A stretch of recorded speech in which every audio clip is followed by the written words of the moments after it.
기억이 잘 안 나는데 얼마 전에 있었던 사건이에요. 17살짜리 소년이 암에 걸렸어요. 그래서 병원 가니까 이제 몇 달 못 산다 판결을 받았어요. 여러분 같으면 어떻게 하시겠어요? 근데 이 아이가 결심을 합니다. 내가 죽을 때까지 나는 내 인생의 주인으로 살겠다. 그래서 병원 치료를 포기해요. 그리고 자기가 하고 싶었던 일을 해요. 세계 여행을 하고 친구들과 콘서트를 가서 환호성도 질러보고 그렇게 남겨진 3개월을 살아요. 그리고 마지막에 이제 병원에 실려가서 딱 일주일 병원에 있다가 죽었어요. 싫어하거든요. 제가 그 얘기를 이렇게 보면서 야, 그 어린 나이에 얼마나 죽음이 두려웠을까, 얼마나 억울했을까. 이렇게 젊은 나이에 죽는다는 게. 그런데 그 아이는 죽는 순간까지 자기 삶의 주인으로, 암이 나를 지배하지 못한다. 나는 죽을 때까지 내 삶의 주인으로 살겠다. 제가 여러 번 말씀드렸잖아요. 육체와 감정이 내 영혼을 지배하지 못하도록. 어떤 질병이 와도, 어떤 삶의 환경에 처하더라도 1차적으로 내 삶의 주인은 하나님이시고, 아멘.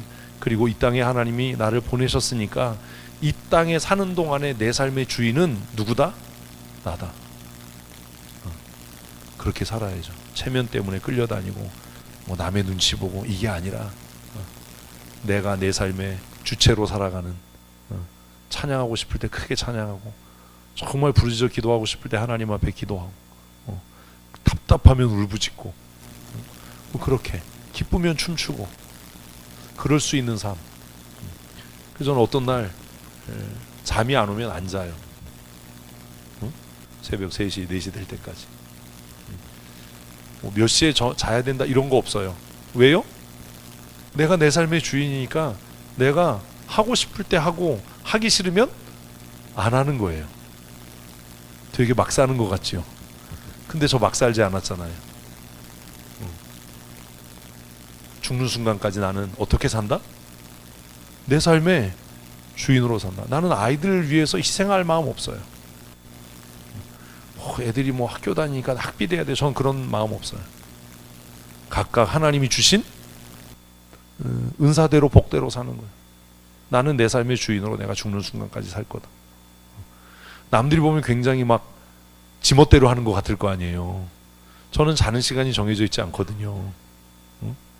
어떤 때는 졸려도 안 자요. 오기로. 왜요? 졸음이 나를 이기지 못한다 이거죠. 그리고 이제 마음의 결심을 하는 거예요. 이제쯤 한번 자볼까? 그럴 때 자요. 이제 한번 자볼까? 자는 시간 누가 결정한다고요? 내가요. 일어나는 시간 누가 결정해요? 내가요. 눈 떠져도 일어나기 싫으면 안 일어나요. 침대에서 1시간씩 그냥 뒹굴뒹굴 할 때도 있어요. 남들이 보면 이해 안 되죠. 아침밥 안 먹을 때도 있어요. 늦게 일어나서 아침밥 먹을 때도 있어요. 왜요? 저는 결심했거든요. 어떻게 살기로? 내가 내 인생의 주인으로 산다. 밥 먹는 시간 내가 정한다. 잠자는 시간 내가 정하고. 그러나 그날의 경건생활, 하나님과의 교제, 이거 내가 빼먹지 않는다. 설교 등한히 준비하지 않는다. 내가 해야 할 일 철저하게 다 한다. 그래서 어떤 때 보면 사람들이 그 많은 걸 언제 다 하세요? 근데 저 막 시간에 쫓기지 않거든요. 정해놓은 시간에 자야 되고 뭐 그런 거 없거든요. 근데 그렇게 사니까 하나님이 그 감당할 수 있는 은혜도 주셔요. 기도하거든요. 하나님 짧은 시간 이제 공부합니다. 집중하게 해주세요. 남들보다 탁월하게 해주세요. 뭘 하든지 피곤치 않게 해주세요. 억지로 한 것 같은 모습 보이지 않게 해주세요. 그래서 어떤 분들이 그래요. 목사님 어떻게 이렇게 매일 활력이 넘쳐요? 제가 그러죠. 아로나민 골드. 네? GMS에서도 목사님 계시면 분위기 밝아지고 너무 활력이 넘치고 어떻게 그렇게 사냐고. 아로나민 골드를 먹는다. 안 먹어요. 근데 사실 나는 신약과 구약을 먹는다. 이런 진부한 얘기는 안 해요. 여러분 결심하셔야 돼요. 결심하십시오. 내가 내 삶의 주인이다. 내가 기뻐야 하나님도 기뻐하시겠죠. 내가 기쁘지 않은 예배를 하나님이 기쁘게 받으시겠습니까? 응? 하나님께서 나를 이 땅에 보내셨으니까 하나님의 최고의 기쁨은 뭐겠어요? 내가 기쁘게 사는 거예요. 내가 재영이를 보면서 그런 생각이에요. 내가 아버지로서 기쁜 건 내 아들이 기뻐하는 거다. 어제도 바이크 타러 가면서 저놈 새끼 눈치 엄청 봤거든요. 문 앞에 가지고 문 긁으면서 고양이도 아닌데 재영아 가자 가자. 그래서 더럽고 치사하다 이 새끼야. 그러면서 같이 갔어요. 그러면서 내가 생각했어요. 하나님도 나한테 이렇게 생각하시겠지. 더럽고 치사하다 이 새끼야. 응? 내가 네 눈치 봐야 되겠냐 이 새끼야. 하나님이 그러실 거 아니에요 나한테. 내가 시무룩하게 예배하거나 억지로 예배하거나 마지못해 예배하면 하나님이 더럽고 치사해. 내가 저 새끼 눈치 보고 살아야 되나? 뭐 이런 생각이 하나님도 드실 것 같은 거야. 너 못 들었지? 응? 어제 막 내가 문을 긁었거든. 아침에 재영아 같이 가자 같이 가자. 문잠그고 안 열어주고 다 나쁜 새끼. 그러니까 이제 나왔어. 겨우 나와서 화장실로 들어갔어. 이렇게 나와가지고 내가 아들이 나왔다. 근데 쌩까고 가는 거야. 그래서 내가 야 아빠가 아들 앞에서 재롱을 떠는데 이게 60 먹은 아빠가 내 이렇게 살아야 되나? 가만히 생각해 보니까 수천 년 먹은 하나님이 수만 살 먹은 하나님이 나에게 이렇게 재롱 떠실 거 아니냐. 야 이 목사 내가 왔어. 내가 네 곁에 있어. 우울하지 마, 낙심하지 마, 뭐 이럴 거 아니냐. 그래서 꼬드겨가지고 같이 어제 바이크 탔거든요. 앞에서 달리는 아들 등짝만 봐도 든든하죠. 고맙잖아요. 그 생각했어요. 하나님도 이러시겠지. 하나님도 내 등짝을 보고 기뻐하시겠지. 그러니 속으로 그랬어요. 욕을 했어요. 쌍놈 새끼. 어차피 갈 거면 마지못해 가지 말고 아침부터 쌩긋쌩긋 웃으면서 아빠 가기로 했는데 안 가요? 빨리 가요. 미리 있으면 얼마나 좋을까. 그 생각 그랬어요. 그러면 나는 하나님한테 그래야지. 하나님이 나를 보면서 더럽고 치사하다 이 새끼야. 내가 네 예배 받으려고 이래야 되겠냐? 맨날 그냥 비몽사몽 내 아주 이게 아니고 내가 나서서 하나님 내가 예배해요. 예배의 자리 이렇게 삼아요. 그럼 하나님이 얼마나 기뻐서 돌아가시겠나. 아니 간단하잖아. 자식을 키우면서 그런 걸 배우는 거예요. 근데 그렇게 막 그냥 문짝을 긁어가면서 얘 가자 그래도 가주는 게 너무 고마운 거야. 좋은 게 아니라 너무 고마운 거야. 좋은 걸 떠나서. 그래서 내가 어제 바이크 타면서 하나님 내가 억지로라도 순종할 때 하나님이 나 같은 마음이시겠죠. 내가 짜증내면서 오늘도 회의 가기 싫은데 또 가야 돼 이러면서 갈 때 그래도 하나님은 나 같은 마음이시겠죠. 야 네가 그래도 가기 싫은데 또 이렇게 회의에 가니 내 마음이 기쁘다 즐겁다 뭐 이러시지 않을까. 그런 생각을 했답니다 어제. 일상의 삶의 초점이 하나님께로 맞춰지면 아주 소소하고 작은 것에서도 누구의 마음이? 하나님의 마음이 그렇게 깨달아져지는 것은 아닌가. 그래서 억지로 갔는지 어떻게 갔는지 모르지만 갔다 와서 교회 도착해서 기쁘고 즐겁고 고마웠어요. 그래서 서재 혼자 올라가서 이제 서재 올라가면서 재영아 내 커피 한 잔 마시자. 올라서 커피 좀 내려라. 그랬더니 저놈의 새끼 찾아보지도 않고 커피가 없대. 야 이 새끼야 여기 있어. 그래가지고 찾아줬어요. 내가 야 이놈의 새끼는 끝까지 아주 그냥 이러는구나. 그러면서 또 나를 생각했죠. 하나님이 나를 보시고 뭐라고 그럴까. 이놈의 새끼 끝까지 투덜거리는구나. 뭐 누가 어때요? 저 누가 어때요? 뭐 이러지 말아야 될 것 같다. 그래도 하나님은 그렇게라도 헌신하는 나를 기뻐하시고 그렇게 헌신하는 나를 즐거워하시니 내가 기쁨으로 감사함으로 더 하나님을 영화롭게 해야 되지 않겠는가. 그런 생각을 했어요. 사랑하는 성도 여러분, 우리 기쁘게 찬양하십시다. 마지못해 찬양해도 하나님이 기뻐하시겠지만 기쁘게 즐겁게 하면 하나님이 얼마나 더 기뻐하시겠습니까? 우리 다음 주부터는 이제 다음 주에는 모두가 다 악기로 찬양하는 거잖아요. 빈손으로 오지 마세요. 좀 하자고 하면 캐스터네츠라도 사가지고 오세요. 템번이라도 사가지고 오시고, 그리고 또 실력도 없는데 이상한 악기 갖고 와가지고 삑삑거려서 여러 사람 또 낙심케 하지 마시고 모두가 다 악기로 하나님 앞에 찬양하자 이렇게 전도팀에서 했으면 그런 거 왜 하냐 힘들게 왜 하냐 이러지 말고 호응해주고 열광하고 같이 기뻐하고 악보가 카페에 올라와 있습니다. 배려를 해서 다 뭐 G 코드 이렇더라고요. 하나만 좀 코드가 어렵던데 연습하셔서 다음 주 찬양 예배 때 다 같이 우리가 예배를 즐기고 찬양을 즐기는 그런 은혜의 시간이 됐으면 좋겠습니다. 좀 준비를 좀 해오세요. 아코디온 뭐 이런 거 좋아요. 아코디온 뭔지 아시죠? 그것도 소리가 좋아요. 뭐가 됐든지 악기를 다 가지고 다음 주에는 우리 함께 기쁨으로 하나님 앞에 찬양할 수 있도록 그렇게 했으면 참 좋겠습니다. 우리 어르신들 건강 위해서 기도해 주시고 오늘 예배에 참여하지 못한 성도들을 위해서도 잊지 말고 기도해 주십시오. 홍부순 집사님은 몸이 너무 괴롭고 힘들고 그러셔서 도저히 참다가 딸내미한테 전화해서 응급실로 가셔서 입원하셨대요. 그래서 이제 수액 맞고 뭐 그러신다는데 그동안은 항암 치료를 잘 견디셨는데 많이 힘드신가 봐요.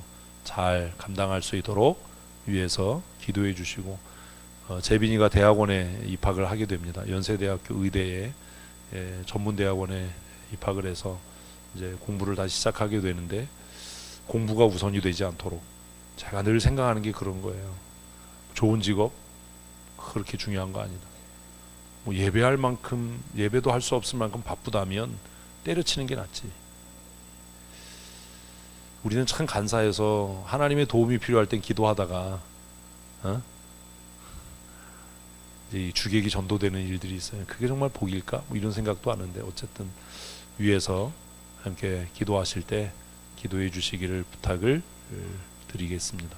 다음 주일 우리 초청 예배 위해서 총동원 주일 위해서 기도해 주시고요. 주 중안에 있는 그 행사들을 위해서도 기도하실 때 함께 기도해 주셨으면 좋겠습니다.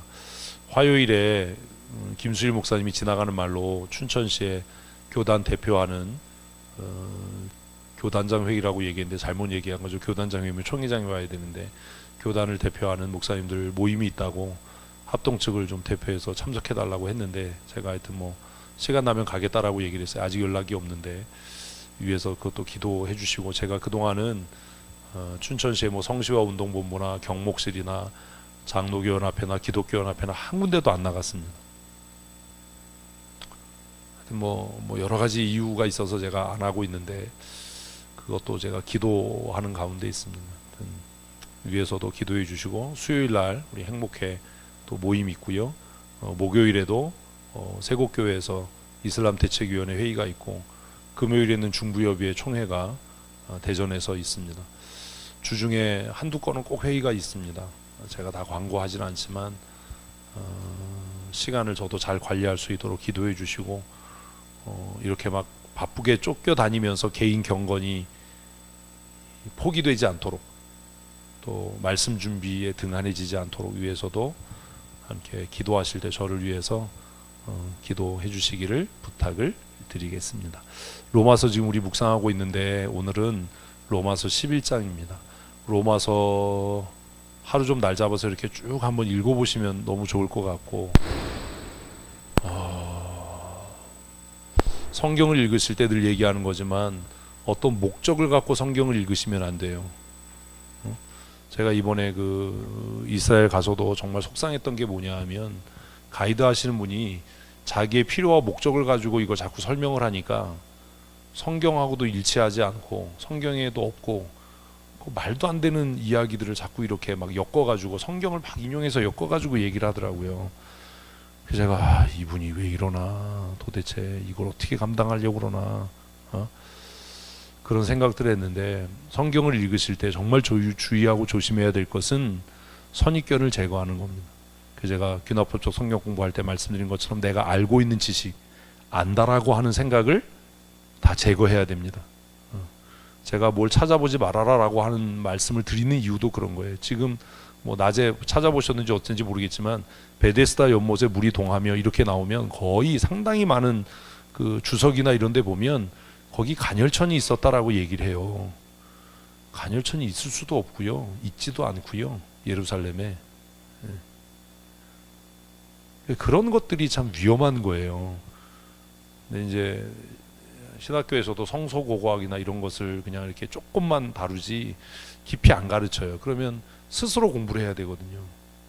성소고고학에 대한 그런 공부를 또 해야 되고, 그게 쉽지 않잖아요. 목사가 시간을 내서 이렇게 따로 학교에서 가르치지 않는 것들을 공부하는 게, 예수님 당시의 상황을 이해하려면 예수님 당시의 문화를 다시 공부해야 되고, 뭐 사회적인 배경을 공부하지 않으면 예루살렘에 가봐야 아무 도움도 안 돼요. 아무 의미도 없고 아무 도움도 안 되고 성지순례 하지 말아야 돼요. 아주 그래서 그런 것들이 좀 안타깝고 답답한 거예요. 왜 이걸 목적을 가지고 자꾸 이렇게 접근을 할까? 그냥 있는 그대로 그렇게 하면 참 좋을 텐데, 그런 것들이 좀 제가 이번에 이스라엘 여행하면서도 좀 안타까움이 많았는데, 우리도 성경 읽으면서 그런 목적을 자꾸 갖고 읽거든요. 그러니까 자기가 의도하는 바와 관계가 없으면 그냥 이렇게 휙 넘어가든지, 뭐 자기가 의도하는 바로 이걸 막 왜곡해서 설명하든지 막 이래 버리는 거예요. 그래서 이게 참 이거 위험한 일이다. 저희가 갔을 때는 이게 종말론에 너무 막 여기에 막 초점을 둬서 말도 안 되는 종말 신학을 막 이야기를 하고, 이게 뭐 성경도 아닌 거를 막 아무데나 갖다가 막 껴 맞춰서 막 이렇게 얘기를 하고, 그래서 야, 이거 참 위험하다. 근데 문제가 뭐냐면, 우리도 성경을 그렇게 수없이 많이 뭐 통독을 하고 뭐 했다라고 하는데, 들으면서도 이게 무슨 얘기인지 모르는 거예요. 왜요? 성경을 있는 그대로 읽어본 일이 없거든요. 뭐가 잘못됐는지 모르는 거예요. 네, 그런 것들을 조심하셔야 된다. 성경 읽을 때 목적을 갖고 읽으시면 안 됩니다. 에? 그냥 본문을 따라가셔야 돼요. 그러니까 오늘 같은 경우에도 이렇게 괄호가 쳐져 있는데 그거 안 보이잖아요. 괄호를 쳐놓은 거 제가 여러 번 설명했잖아요. 어떤 사본에 없거나 신빙성이 없거나, 그게 하나님의 말씀이 아니라 사람들의 그냥 일반적인 이해이고, 그 시대의 사람들에게 이렇게 회자되던 이야기들을 본문의 의미를 밝히기 위해서 기록할 때 그렇게 표시를 한다. 그러니까 정말 중요한 건 가로였어요. 가로. 3절과 4절에 걸쳐 있는 가로. 그래서 우리는 그런 생각을 안 하면 진짜 예수님 시대에 천사가 내려와서 물을 이렇게 만지는 거라고. 주일학교 교사나 소그룹 성경 공부 인도자가 그런 얘기하면 큰일 나는 겁니다. 그런 것들에 대한 준비와 훈련이 좀 필요합니다. 물이 동한다라는 것 때문에, 물이 움직인다라고 생각하니까 그냥 또 거기 간열천이 있었는데 그 간열천에 뭐 그런 효능이 있어서, 이것도 헛소리 하는 거예요. 그리고 우리는 연못이라고 생각했는데 보니까 나으려고 뛰어들어서 1등으로 뛰어들면 1등으로 빠져 죽는 거예요. 그 깊은데. 응? 근데 가서도 그런 생각을 안 하는 거죠. 여기가 베데스다예요. 그러면 어우, 그 베데스다네. 끝. 이렇게 깊어? 이게 어떻게 연못이야? 응? 여기에 뛰어들면 죽겠는데? 뭐 이런 생각을 해야죠. 생각이 5개 있었는데 어디야? 뭐 이런 걸 해야 되는데 아무 생각이 없는 거예요. 성경 읽으실 때 그런 부분들을 좀 유념해서 읽으시면 훨씬 더 유익이 있습니다. 이제 로마서 후반부입니다. 8장까지가 굉장히 중요한 교리적인 내용들이 담겨져 있었고, 9장에서부터 이제 바울 사도가 내 민족에 대해서 내가 고민한다. 내 민족 때문에 내 마음에 고통이 있다라는 얘기를 합니다. 그리고 로마서가 하나님의 예정과 그 구원의 은혜, 섭리를 이야기한다라고, 이신칭의를 얘기한다라고 얘기하는데, 로마서 읽어보면 안 그래요. 특별히 이제 우리가 읽을 이 본문 말씀 읽으면 정말 아리송해집니다. 정신 차리고 잘 읽으시면 이해를 합니다. 뭐가 더 중요한지를 읽어보십시다. 그러므로 내가 말하노니 하나님이 자기 백성을 버리셨느냐? 그럴 수 없느니라. 나도 이스라엘이니요 아브라함의 씨에서 난 자요 베냐민 지파라. 그래서 1절에서 얘기하는 게 뭐예요? 빨리 말을 하셔야 돼. 빨리. 아무 말이나 빨리 하셔야 돼. 입 다물고 있으면 이게 실력이 안 늘어요. 1절 정리하면 무슨 얘기가 되는 거예요? 하나님이 이스라엘을 버리지 않는다라는 거죠. 그러면 다른 말로 정리하면 그게 뭐가 돼요? 하나님의 선택, 하나님의 작정, 하나님의 예정에는 포기하심이 없다. 이렇게 되는 거예요. 그러니까 이걸 제가 얘기하기 전에 여러분이 얘기를 해야 되는 거예요. 그러지 않으면 글을 읽었는데 무슨 말인지 모르는 겁니다. 그래서 그러므로 내가 말하노니에는 정리할 게 없죠. 대답도 안 해. 앞에 10장 내용이니까, 그것 때문이니까. 하나님이 자기 백성을 버리셨느냐 라고 할 때 여기 자기 백성이 뭐예요? 예정한 사람, 택한 사람이, 이스라엘만이 아니라 하나님의 예정과 하나님의 선택 안에 있는 사람을 하나님이 버리셨느냐? 그게 아니다. 뭐 이런 거죠. 근데 여기서는 그게 개인에 대한 구원의 적용이 아니에요. 민족적인 선택에 대한 이야기예요. 그러니까 우리가 생각하는 예정과 좀 달라요. 이해하셨죠? 이게 이해가 안 되면 또 설명을 오래 해야 되는데, 대충 읽지 마세요, 성경을. 응? 이스라엘 민족을 버리지 않았다. 그럼 이스라엘 민족 중에도 버림당하는 사람이 있죠. 이걸 우리에게 적용하면 뭐가 되는지 아세요? 하나님의 교회는 버리지 않아요. 그러나 교회 성도들 가운데 구원받지 못할 사람이 있어요. 무서운 얘기 되는 겁니다. 무슨 말인지 아시겠어요? 하나님께서 이스라엘 민족을 선택하셨다. 아브라함의 후손들을. 그럼 그 아브라함의 후손들이 하나님의 말씀에 순종하지 않는다고 해서 이스라엘 민족 전체를 버리셨냐? 그게 아니다. 그 증거가 뭐다? 나다. 나도 이스라엘인이고 아브라함의 씨고, 그리고 더 나가서 베냐민 지파다. 베냐민 지파가 뭐가 중요하죠? 왕족이라는 거예요. 사울이 베냐민 아니? 어이씨 왜 이래요?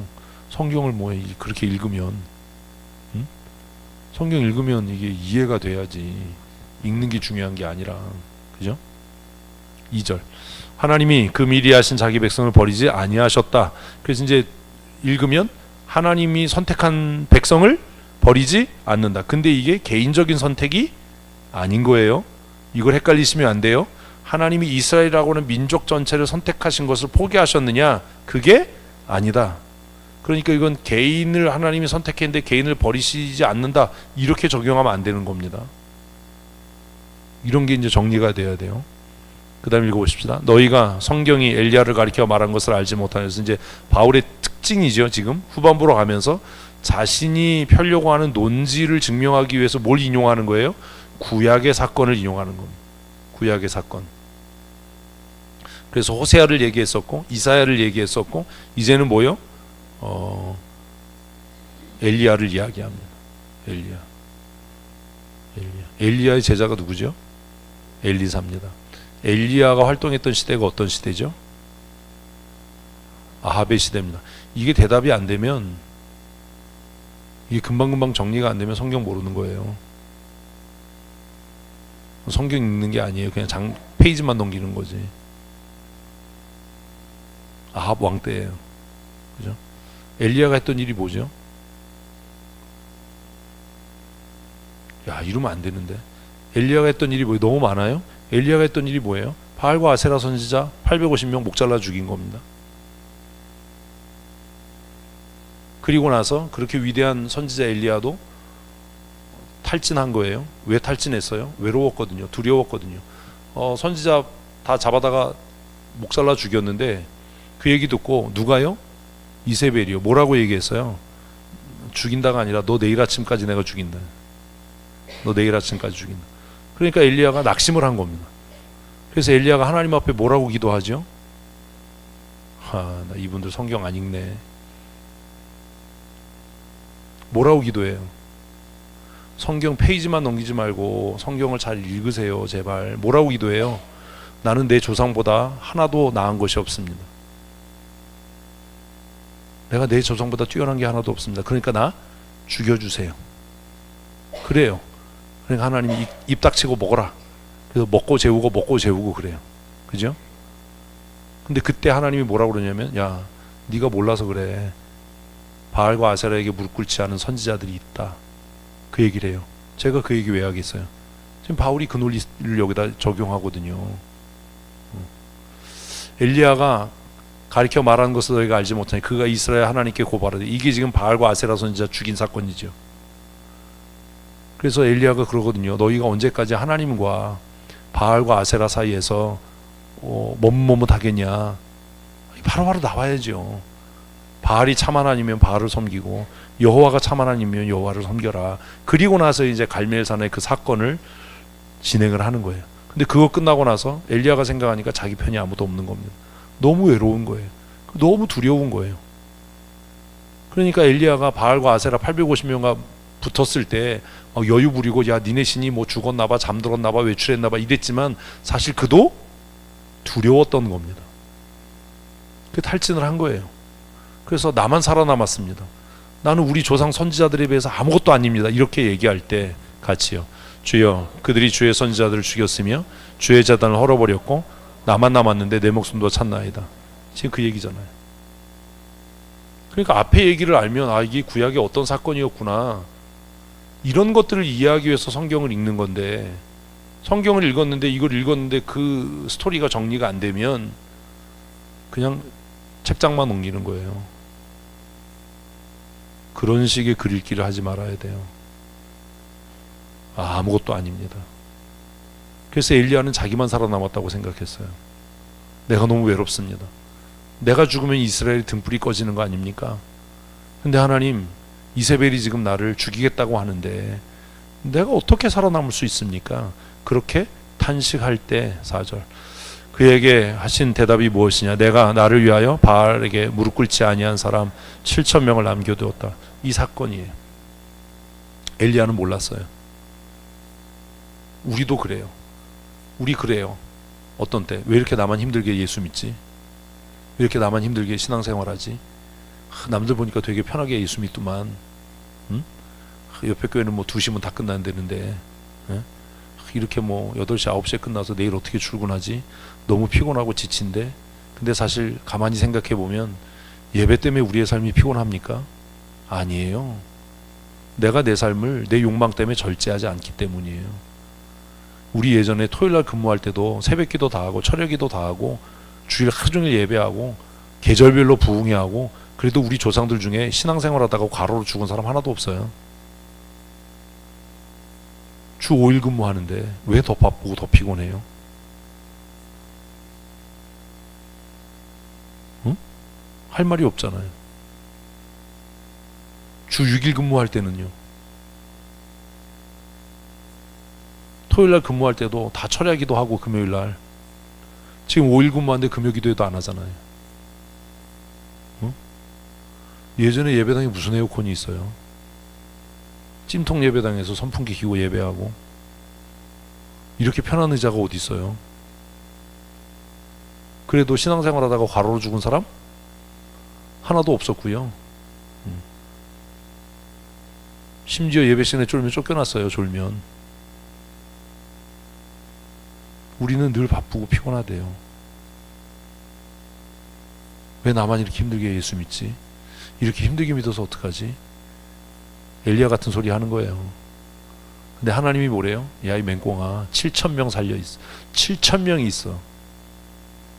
7,000명이 있어. 때때로 우리가 외부 집회 가거나 이럴 때 위로받는 게 뭐예요? 나보다 더 열심히 신앙생활하는 사람이 너무 많은 거예요. 우리는 우리가 뭐 열심히 있고 우리가 뭐 최선이고 우리 교회, 아이고, 수두룩 빽빽해요.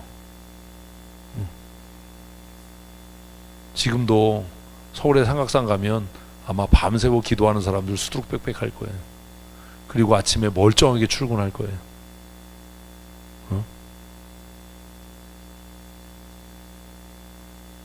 우리만 힘들게 예수 믿는 거 아니에요. 우리만 어렵게 신앙생활하는 거 아니에요. 거짓말하지 말라고요. 엘리야가 그것 때문에 낙심한 거예요. 나만 살아남았습니다. 근데 이세벨이 나도 죽이려고 합니다. 그러니까 하나님이 뭐래요? 착각하지 마라.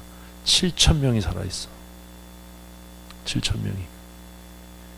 그러면 지금 바울이 하고 싶은 얘기가 뭐예요? 다 망한 것 같아도 하나님이 살려둘 자를 살려두시고 남겨둘 자를 남겨두신다. 이스라엘이 가장 어두웠던 아합의 왕 시대에도 하나님께서 바알과 아세라에게 무릎 꿇지 않은 사람 7,000명을 남겨두셨어. 하나님은 그 택한 민족을 포기하지 않는다. 그러면 생각할 게 그거잖아요. 그러면 나는 그 7,000명 중에 하나인가? 수없이 바알과 아사르에게 무릎 꿇은 사람들 중에 하나인가? 그 고민을 또 해야 되잖아요. 지금 바울은 그 논리를 피는 거예요.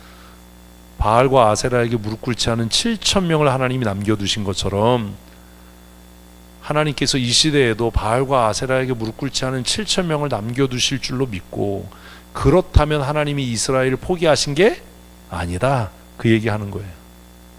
그러니까 큰 흐름을 놓치면 안 돼요. 아무리 세상이 우상 숭배에 가득하고 세상이 다 그래, 다른 교회 다 그래, 이런 헛소리를 해댈 때에도 믿음의 순수함을 지키는 사람들이 있다. 그 사람들을 하나님이 남겨두셨다. 아멘.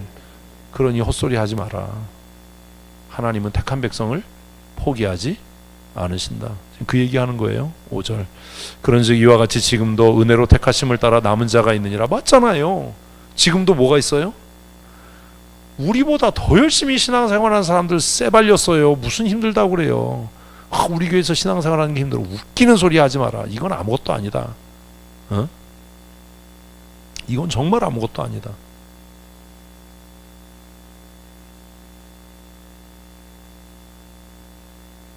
우린 늘 뭐 힘들고 피곤하고. 아니, 아무려면 뭐 춘천 사람들이 피곤하겠어요? 서울 사람들이 피곤하겠어요?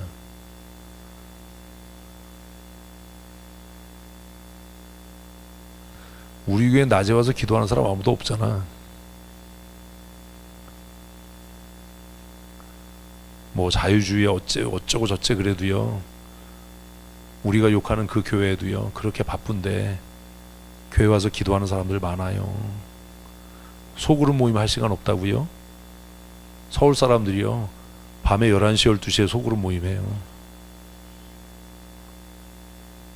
점심시간 시간 내서 점심을 굶더라도 모여서 기도하고 소그룹 모임해요.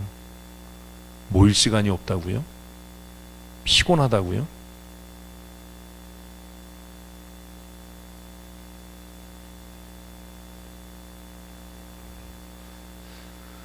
처음 그 최용준 목사님이 목양장로 세미나 할 때 우리 젊은 성도들 제가 데리고 갔었잖아요.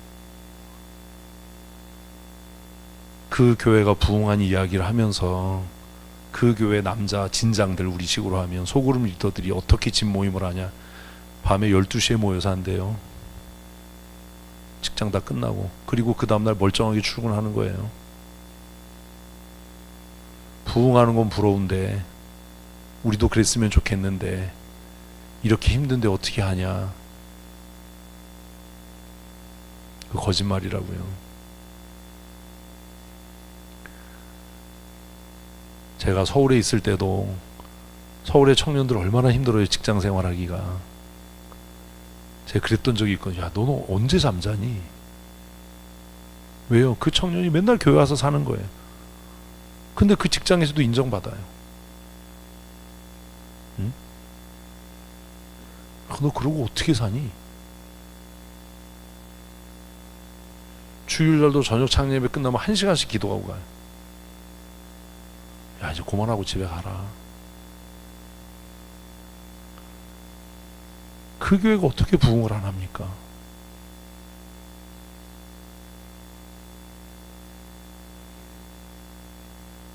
시간이 없는데 언제 소그룹 모임하고, 뭐 바쁜데 언제 하고. 근데 그런 거 그만해야 되잖아요. 응? 제가 얘기했잖아요. 십자가 군사로 부름을 받으면 바울이 얘기했잖아요. 뭐가 없어요? 사생활이 없는 거예요. 자기 생활에 얽매이는 자가 없는 거예요. 주일학교 교사 강습회 그러면 주일학교 교사들 다 가야죠. 나는 뭐 이래서 안 되고 저래서 안 되고. 자격이 없는 거 아니에요?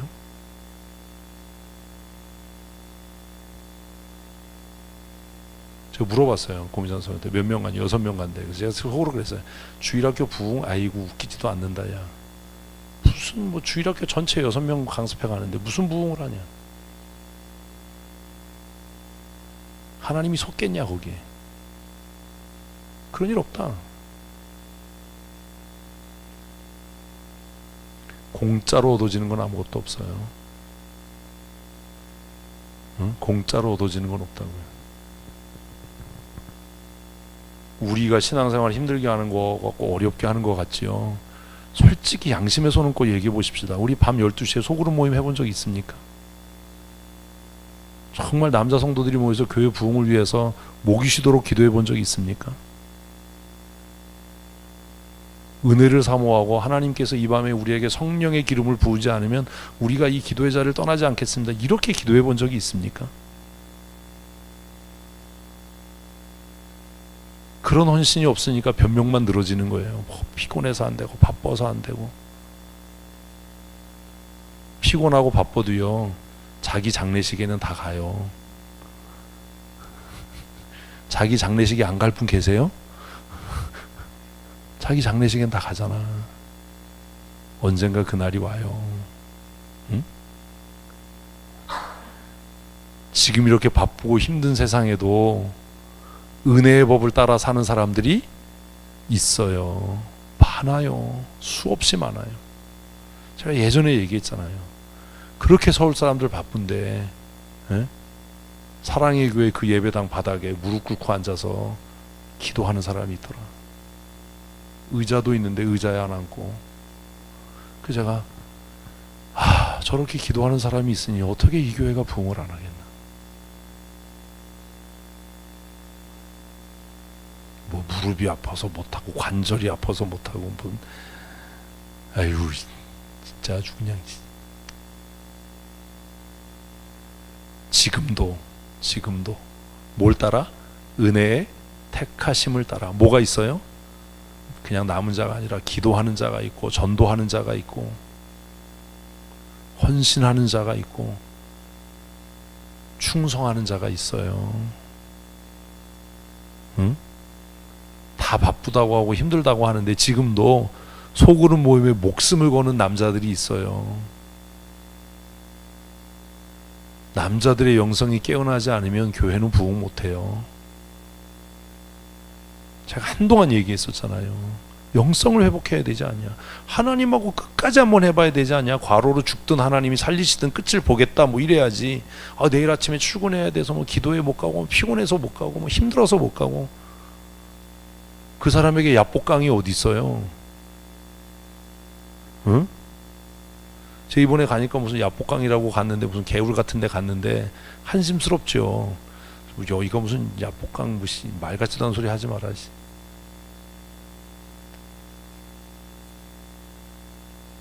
하나님의 은혜를 입으려면 우리의 인생에 뭐가 있어야 돼요? 야복강이 있어야죠. 밤새도록 붙잡고 씨름하는, 응? 뼈가 부러지고 어긋나도 축복하지 않으면 내가 이 자리를 떠나지 않겠습니다라는 무슨 뭔 결의가 있어야지. 남자가 돼가지고 말이야. 응? 그런 끝장보는 뭐가 있어야죠. 맨날 그냥 살아있는데 죽은 거나 별반 다름없고, 깨어있는 건지 잠들어 있는 건지도 모르겠고, 그런 치열함이 있어야 되잖아요. 인생이 벽을 만나고 위기를 만나면 하나님과 한판 맞짱 뜨는 그런 결의가 있어야 이게 믿음이지. 무슨 성경에 대해서 얘기하고 믿음에 대해서 얘기하는 게 믿음이냐. 야곱의 훌륭한 점이 그거 아닙니까? 내가 이 밤에 누구와? 하나님과 단판을 짓겠다. 아니 다리가 부러졌는데 어떻게 그걸 안 놔요? 나를 축복하지 않으면 내가 이거 놓지 않겠다. 이런 굳은 뭐가 있어야죠. 끝을 봐야지 시작을 했으면. 그래서 얻은 이름이 뭐예요? 하나님과 겨루어 이긴 자. 얼마나 놀라워요. 그거 모르는 사람 어디 있어요? 근데 왜 그렇게 안 살아요? 자신의 삶에 뭐를 두고 살아야죠? 야복강을 두고 살아야죠. 거기 가서 뭐 사진 찍고 뭐 이게 아니라 내 삶에 하나님과 결판을 낸 장소가 있냐? 그런 사건이 있냐? 하나님과 겨루어 본 적이 있냐? 하나님 은혜를 주시지 않으면 내가 이곳을 떠나지 않겠습니다. 뭐 이런 적이 있냐? 기도굴 문을 닫고 들어가서 하나님 응답하지 않으면 내가 이 문 밖으로 나가지 않겠습니다, 뭐 우리 본 적이 있냐? 그래야 되잖아요. 응? 기도굴의 문을 안에서 걸어 잠그고 하나님 나에게 응답하지 않으면 내가 여기서 미라가 되든 동태가 되든 내가 이곳을 나가지 않겠습니다, 뭐 이런 뭐가 있어야죠. 한번 그런 결연함이 있어야지요. 제가 괜히 목사가 됐겠어요? 제가 얼마나 뺀질인데요. 아까도 얘기한 것처럼 저는 정말 지멋대로 사는 사람이잖아요. 일어나고 싶을 때 일어나고 자고 싶을 때 자고 먹고 싶을 때 먹고. 근데 제가 한 가지 못하는 게 있는데 그게 뭐냐 하면 하나님이 말씀하시면 저는 찍 소리도 안 해요. 왜? 내 삶에 야복강을 경험했으니까, 하나님하고 한판 붙어봤으니까.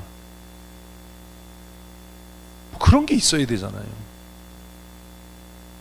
은혜로 택하심을 따라 뭐가 있어요? 남은 자가 있다. 그게 누구여야 한다? 나여야죠. 다 죽은 것 같지? 7,000명 있어 이 사람아. 하나님의 은혜를 따라 택함을 입은 자들이 있어. 남겨진 자들이 있어. 그들에 의해서 하나님의 역사가 일어날 거야. 구원이 일어날 거야. 이런 얘기잖아요. 바울이 지금 그 얘기하는 거잖아요. 구원은요, 역사는요, 숫자로 변화시키고 숫자로 하는 거 아니에요. 내 계산으로 하는 거 아니에요. 제가 별로 많이 안 살아봤지만 제가 20대 때 깨달은 거예요. 인생은 내 계획대로 어차피 안 된다. 내가 무슨 뭐 10년 후에 2년 후에 이거 해봐야 되지도 않는다. 전 그거를 25살 늦게 깨달았어요. 그래서 항복한 거예요. 하나님 어차피 내 계획대로 안 되네요. 그래서 누가 나에게 앞으로 계획이 뭐냐 그러면 전 없어요. 왜 없어요? 어차피 내 계획대로 안 되고 그냥 나는 인도하심을 따라 가는 것뿐이에요. 인도하심을 따라, 찬송의 주의 인도하심을 따라, 주의 인도하심 따라 찬송하는 것처럼 그렇게 가는 거예요. 사랑하는 성도 여러분, 피곤하다, 뭐 어쩌다, 바쁘다 이런 얘기하지 말고 하나님과 한번 결판을 내세요. 언제까지 그렇게 살 겁니까? 재미없게. 하나님과 끝장을 한번 보십시오. 그런 열심이 있어야죠. 우리 전교인 수련회 뭐 준비하고 하면서도 그래야 되잖아요. 하나님, 이 밤에 내가 정말 성령의 기름 부으심을 받기 전에는 이 기도의 자리를 떠나지 않겠습니다. 기도회 끝나고 집사님 왜 안 가세요? 그러면 내가 하나님하고 결판 낼 게 있어서 오늘 밤에 내가 혼자 남아서 기도하겠다. 뭐 이런 뭐가 있어야지. 끝을 보겠다. 뭐 이래야지. 제가 기도굴 들어갈 때 그러고 들어갔거든요. 하나님 응답하지 않으면 내가 여기 안 나갑니다. 그러면요, 하나님이 왜 응답을 안 하시겠습니까? 은혜로 택하심을 입은 자가 되십시오. 그러면 이게 하나님의 택함이니까 이러잖아요. 뒤로 가면 네 선택이에요. 6절 읽습니다. 만일 은혜로 된 것이면 행위로 말미암아 짜느니 그렇지 않으면 은혜가 은혜되지 않는다.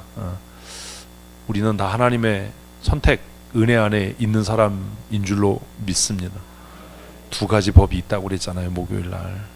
그래서 여기까지 보면 전적으로 하나님의 은혜인 것 같아요. 근데 후반부로 가면 안 그래요. 7절. 그런즉 어떠하냐? 이스라엘이 구하는 것을 얻지 못하고 오직 택하심을 입은 자가 얻고 그 남은 자들은 우둔하여 졌느니라. 그래서 원하는 자가 구원받는 게 아니라 하나님의 택하심을 받은 자가 구원에 이른다. 응? 원하는 자가 구원 얻는 게 아니에요. 내 수고 내 노력의 결과로 구원에 이르는 게 아니에요. 하나님의 택하신 자가 구원에 이르러요. 근데 이 말이 얼마나 이제 웃기게 전개되냐. 8절. 기록된 바 하나님이 오늘까지 그들을 미한 심령과 보지 못하는 눈과 듣지 못하는 귀를 주셨다함과 같으니라. 그래서 그들이 그렇게 선택하지 못하는 이유는 하나님이 은혜를 주시지 않았기 때문인 거예요. 은혜 주시는 분은 하나님이에요. 그럼 누구에게 하나님이 은혜를 주시냐? 어떤 자에게요? 사모하는 자에게요. 그러니까 결국 누구 책임이에요? 자기 책임인 거예요. 그래서 한 본문 안에서 두 가지를 다 얘기해요. 하나님의 선택에는 후회가 없으시고 하나님이 선택하신 것을 포기하지 않으시는데 그 하나님의 선택은 내가 원한다고 해서 선택받는 건 아니다. 그러면 누가 그럼 선택을 받냐? 9절 또 다윗이 이르되 그들의 밥상이 올무와 덫과 거치는 것과 보응이 되게 하옵시고 그들의 눈을 흘려보지 못하게 하시고 그들의 등은 항상 굽게 하옵소서. 그래서 다윗이 원수를 향해 기도한 게 뭐냐면 하나님 그들이 들어도 깨닫지 못하게 하시고 보아도 보지 못하게 해주십시오. 그들의 밥상은 덫이 되게 하고 올무가 되게 하셔서 그들이 자신의 수고로 내가 배부르고 자신의 수고로 내가 성공하겠다라고 할 때 그것 때문에 망하게 해주십시오. 이런 기도예요. 이거 굉장히 무서운 기도예요. 오늘도 보세요. 많은 사람들에게 전도하거나 교회 헌신해라고 하면 뭐라고 얘기해요? 밥상 얘기하거든요. 내가 돈 벌어야 살지 어떻게 사냐. 그게 뭐가 된 거예요? 그에게 올무와 덫이 된 거예요. 근데 그게 뭔지도 모르고 사는 거예요. 그냥 그게 올무와 덫이야. 정말 그거 안 한다고 네가 밥 굶어 죽냐? 네가 그거 하는 거 네 만족과 네 체면과 네 자랑과 네 기쁨 때문이지. 그게 정말 하나님의 영광이냐? 거짓말 좀 하지 마라. 이런 얘기잖아요. 다윗이 원수들 향해서 이렇게 기도했다는 거예요. 하나님, 그들의 기도를 듣지 마시고 그들의 밥상이 그들의 올무와 덫이 되게 해주십시오. 그들의 행위에 보응이 되게 해주십시오.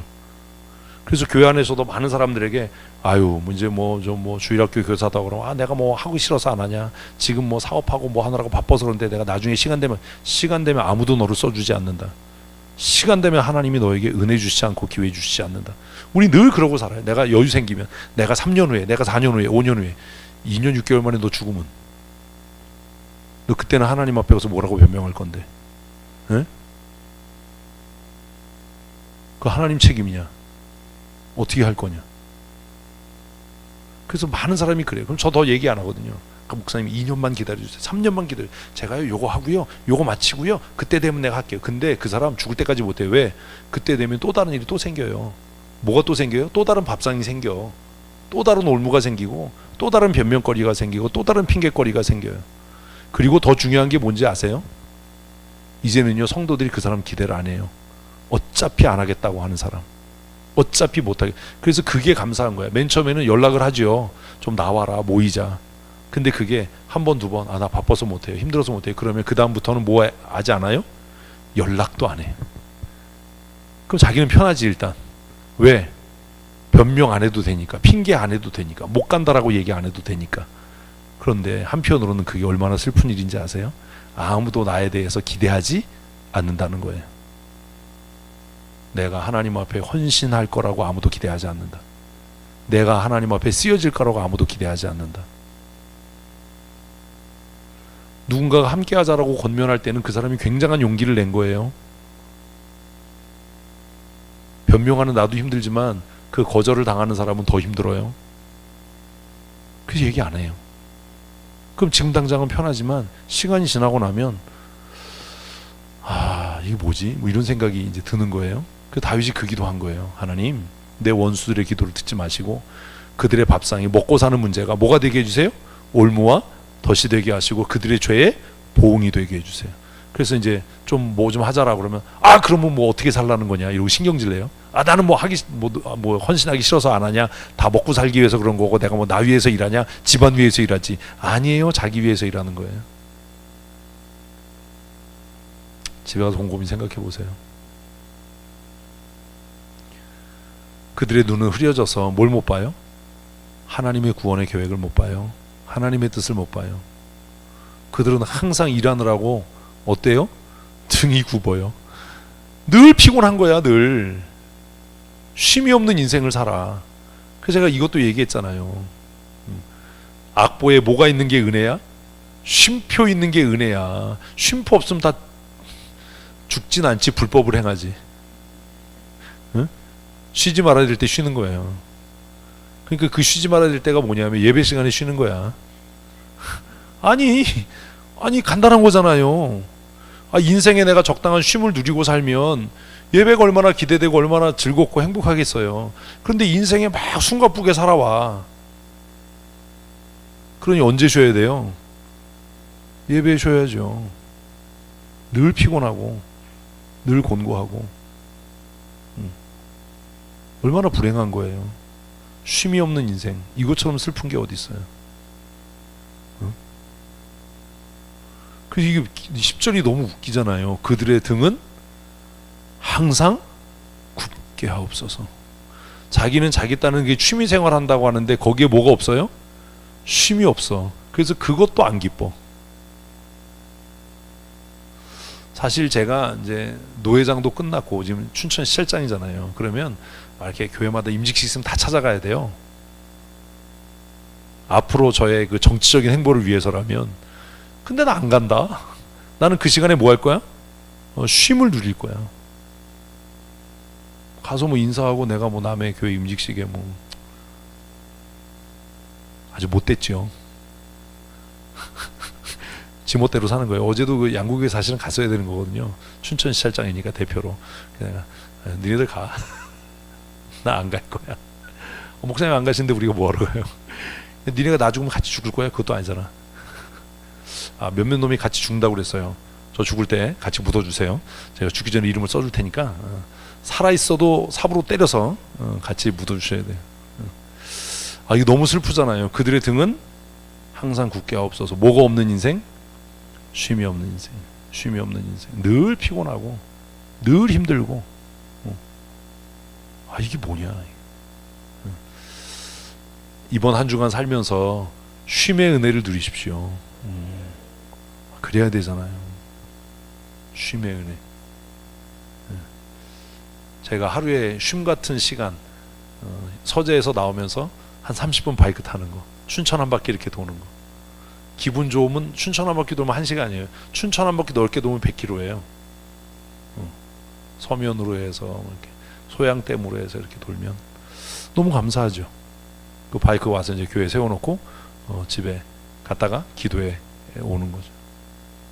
근데 그러면 피곤할 것 같은데 매일 쌩쌩하잖아요. 쉼이 있는 인생을 사십시오. 쉼이 없는 인생은 뭐예요? 저주예요. 이 저주의 기도거든. 그들의 등은 항상 굽게 하옵소서 하였느니라. 무서워. 11절. 그러므로 내가 말하노니 그들이 넘어지기까지 실족하였느냐? 그럴 수 없느니라. 그들의 넘어짐으로 구원이 이방인에게 이르러 이스라엘로 시기나게 하며. 그 이제 여기서부터 압권이에요. 자 보세요. 이게 무슨 얘기냐 하면 이스라엘 백성들을 하나님이 포기하지 않았어요. 그런데 그들이 하나님을 대적하고 배반했어요. 그래서 다 흩어지고 포로로 잡혀갔어요. 그 결과가 뭐예요? 이방의 구원이야. 이방의 구원. 그럼 이제 우리가 생각하는 거죠. 아니 왜 하나님께서 이스라엘을 버리셨지? 왜 이방인을 구원하시지? 그런 고민이 들어야 되잖아요, 사실. 응? 그래서 제가 그 얘기도 했잖아요. 그 보니엠의 노래인가? By the Rivers of Babylon, 바빌론 강가에서라는 팝송이 있어요. 그 팝송의 가사가 그거예요. 우리가 바빌론 강가에서 눈물을 흘린다.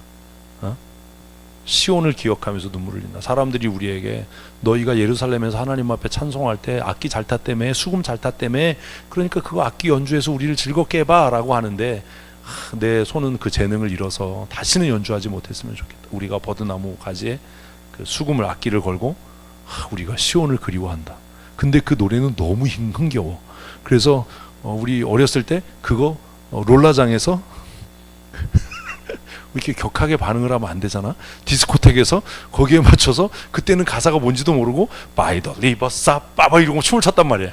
근데 이게 가사를 이렇게 보더니 이게 춤출 노래가 아니네. 예? 춤출 노래가 아니네.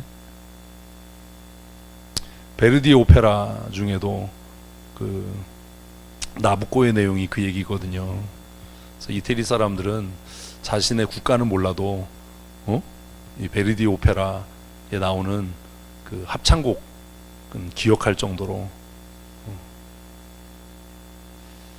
거기에 대한 얘기예요.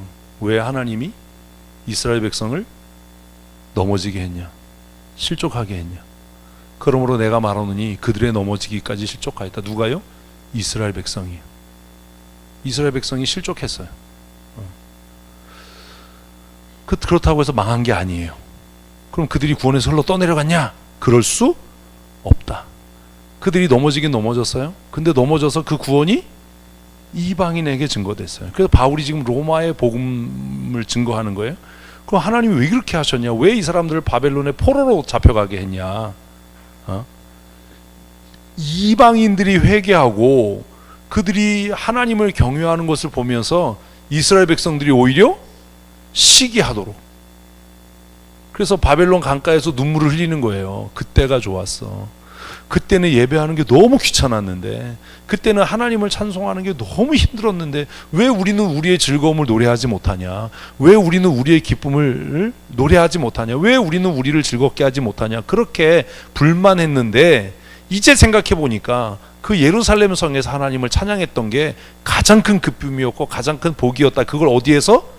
바벨론 강가에서 쭈그리고 앉아가지고 슬픔의 노래를 하는 거예요. 그걸 그렇게 그냥 즐겁게 팝송을 만들어 놨으니 롤라를 막 뒤로 타면서 막 그랬단 말이야. 롤라장도 안 보고 왜 학창 생활을 그렇게 불우하게 보내셨지? 그런 거잖아요. 근데 가만히 생각해 보니까 이스라엘 백성들이 그렇게 포로로 잡혀가서 그들이 눈물을 흘리고 예루살렘을 그리워하고 이럴 때 어떤 일이 일어났느냐? 이방인들이 회개한 거예요. 그 베르디 오페라 나부코의 내용이 그거예요. 이스라엘 백성들이 포로로 잡혀갔거든요. 그래서 그 포로지에서 눈물을 흘려요. 우리가 그때가 좋았어. 하나님을 찬송할 때가 좋았어. 그런데 그 나라의 왕의 딸이 회심을 해요. 그래서 유대교로 개종을 하는 거예요. 둘째 딸인가? 그 나부코 내용이 하도 오래돼가지고. 근데 셋째 딸이 이제 못마땅한 겁니다. 그래서 아버지한테 유대인들 다 잡아 죽여라 라고 칙령에 사인을 하게 하죠. 그래서 아버지가 거기에 사인을 해요. 그래서 왕권이 넘어갔는데 생각해 보니까 여기에 이렇게 아버지가 서명했는데 여기 둘째 딸도 포함되어 있다. 그래서 이제 그 아버지가 빌어요, 셋째 딸한테. 그게 나부코의 내용이에요. 그러다가 나중에 이제 회심하고 뭐 이렇게 끝나요.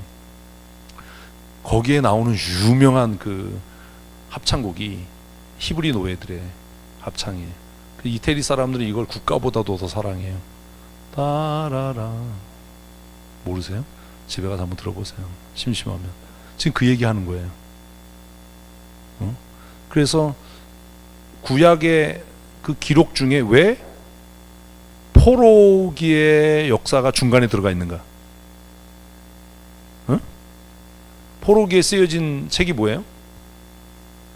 자, 이분들 봐라. 포로기에 쓰여진 게 뭐예요? 에스더밖에 몰라? 죽으면 죽으리다밖에 몰라. 확 죽여버려 그냥 아주.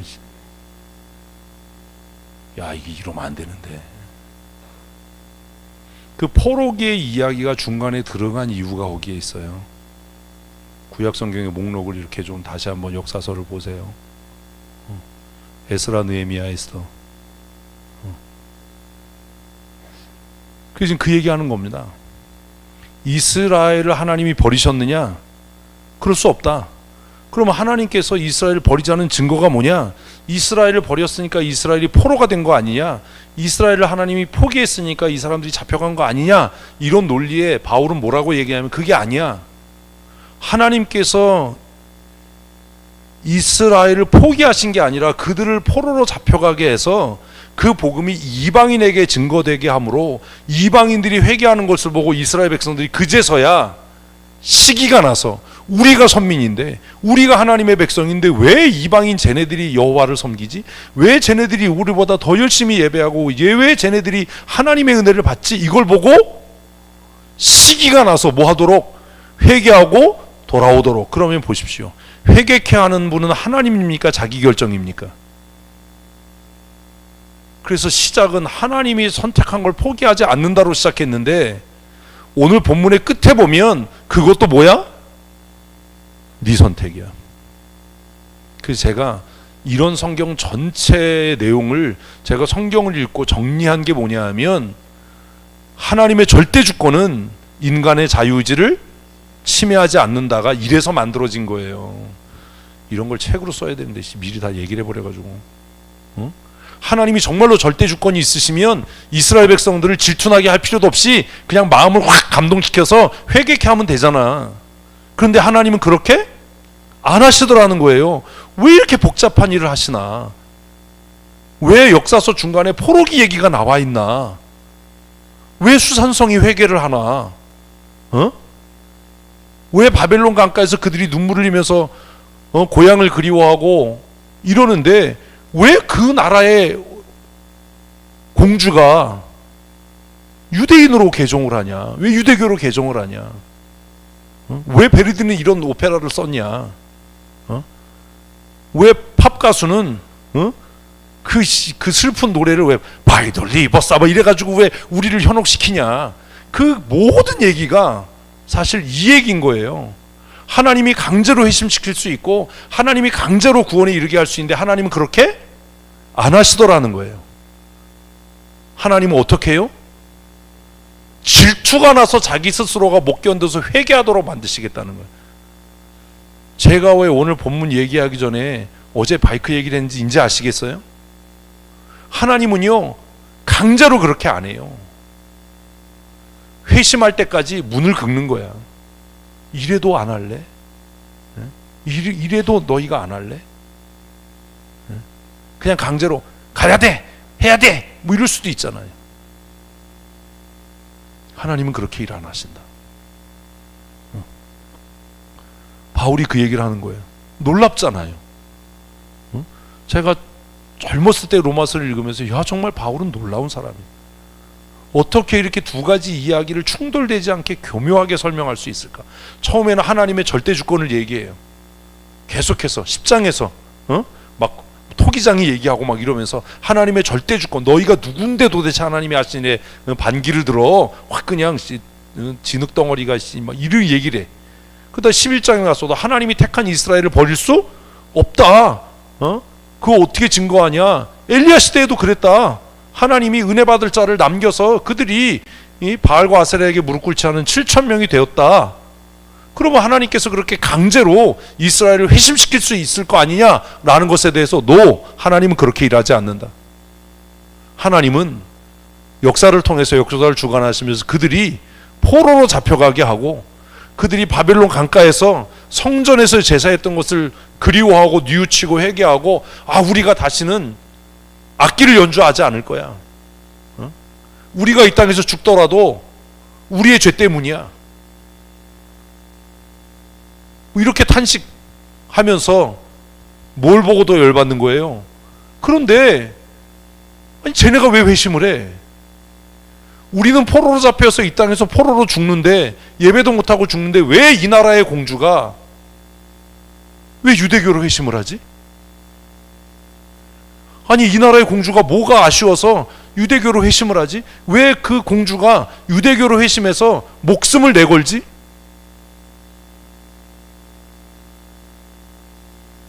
어떻게 이런 걸로 오페라를 쓰지? 응? 그런 거예요. 그래서 가만히 생각해 보니까 하나님은 절대로 강압적으로 강제로 안 하신다. 그럼 하나님이 선택한 방법이 뭐냐?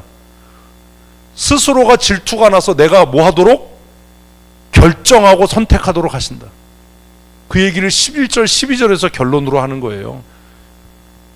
이스라엘이 포로로 잡혀갔어요. 응? 그런데 그 땅의 사람들이 이스라엘 사람들을 보고 회심하는 거야. 자신들은 왜 잡혀왔어요? 예배를 귀찮아하고 하나님 앞에 제물 드리는 걸 번거로워하고 찬송도 대충하고 예배도 대충하고 이러다가 하나님께서 구약 성경에 그렇게 많은 선지자를 통해서 경고하셨는데 그래서 망한 거예요. 베르디가 그걸 오페라로 썼다니까. 그 노예들의 합창의 가사가 그거거든요. 우리 또 합창제 할 때 한두 번씩은 다 해보지 않았나 이런 거? 그래서 이제 죽을 날만 남았네 우리가 이 땅에서. 그래서 막 자기들은 우리가 범죄해서 죽게 됐어 이런데 정신 차려 보니까 생판 하나님하고 관계없는 바벨론 사람들이, 이방인들이, 자신들이 개같이 취급했던 사람들이 뭐 하는 거예요? 개종하는 거야. 회개하고 하나님께로 돌아오는 거야. 그러니까 더 기가 막힌 거잖아요. 이건 뭐야? 그래서 그 사람들 마음속에 하나님을 향한 뭐가 생기도록?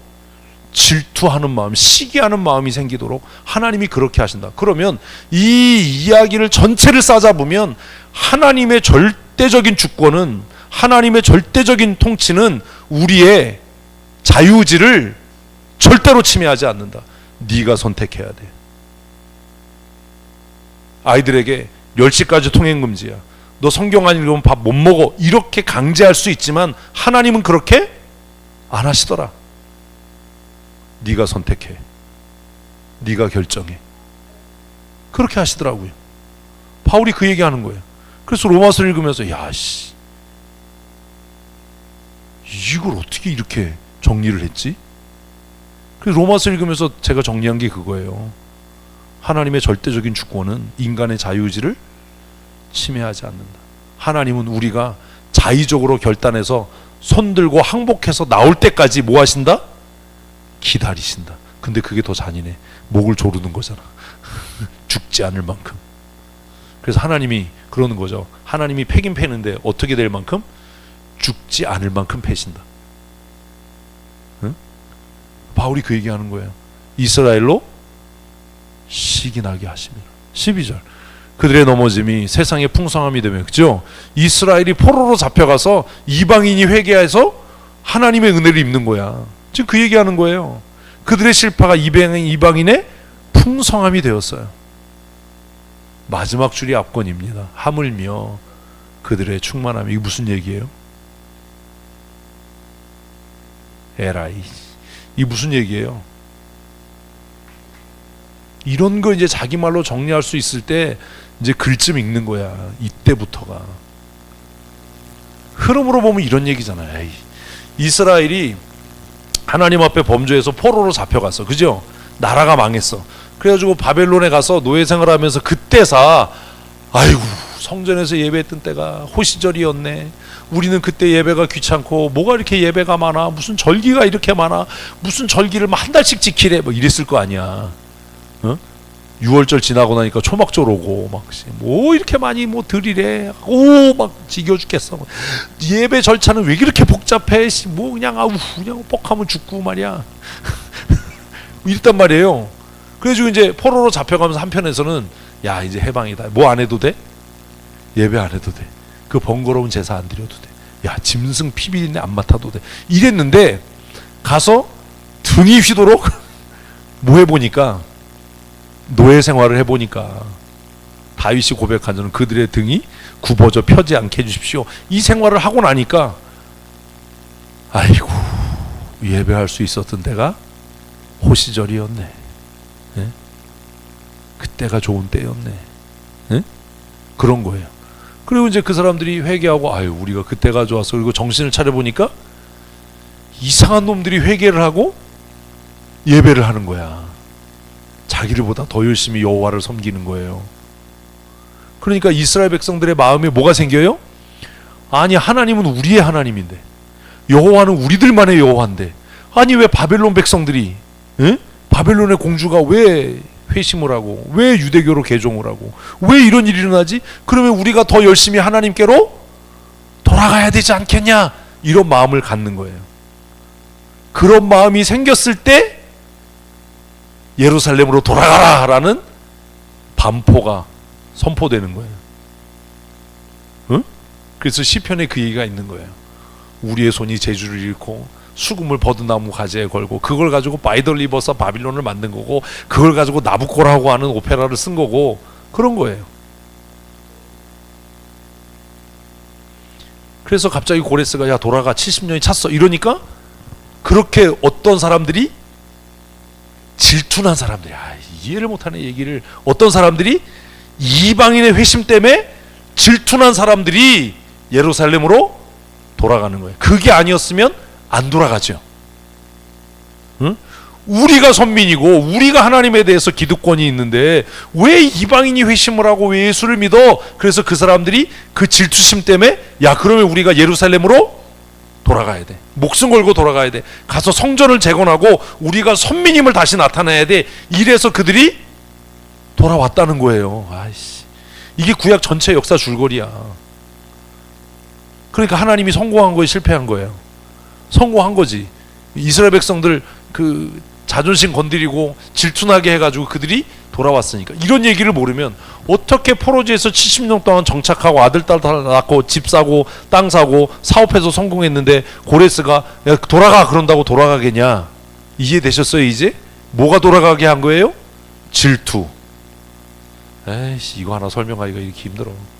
그들의 질투. 그들의 질투가 다른 말로는 하나님에 대한 열심이라고 표현이 된 거고, 그게 남겨진 자, 거룩한 자라고 표현이 된 거예요. 이스라엘 백성들이 왜 예루살렘을 그렇게 사모하고 돌아갔냐 하면, 예루살렘에 살 때는 그게 지겹고 힘겹고 그게 아무것도 아니라고 생각했는데, 막상 포로지에 가니까, 바벨론에 끌려가니까, 우리가 고생하네 이러고 정신 차리고 봤더니 바벨론 사람들이 회개를 하는 거예요. 바벨론 사람들이 우상을 버리고 여호와를 섬기는 거예요. 그러니까 이스라엘 백성들이, 히브리인들이, 야, 우리가 선민인데 왜 쟤네들이 여호와를 섬겨? 그럼 우리가 어디로 돌아가야지? 예루살렘으로 돌아가야지. 성전을 재건해야지. 이런 마음이 딱 들 때 하나님께서 고레스의 마음을 감동하셔서, 돌아가고 싶은 사람 돌아가. 그러니까 우수수수수수 이렇게 된 거예요. 얘기가 처음부터 그들이 하나님에 대한 열심이 있었으면 포로로 안 잡혀가지요. 그걸 바울이 로마서에서 이렇게 극적으로 쓴 거예요. 그런데 바울은 거기에 멈추지 않고 미래를 바라보는 거예요. 이게 또 놀라운 거야. 그 미래가 한 줄이에요. 같이 읽습니다. 하물며 그들의 충만함이리요. 이게 무슨 얘기예요?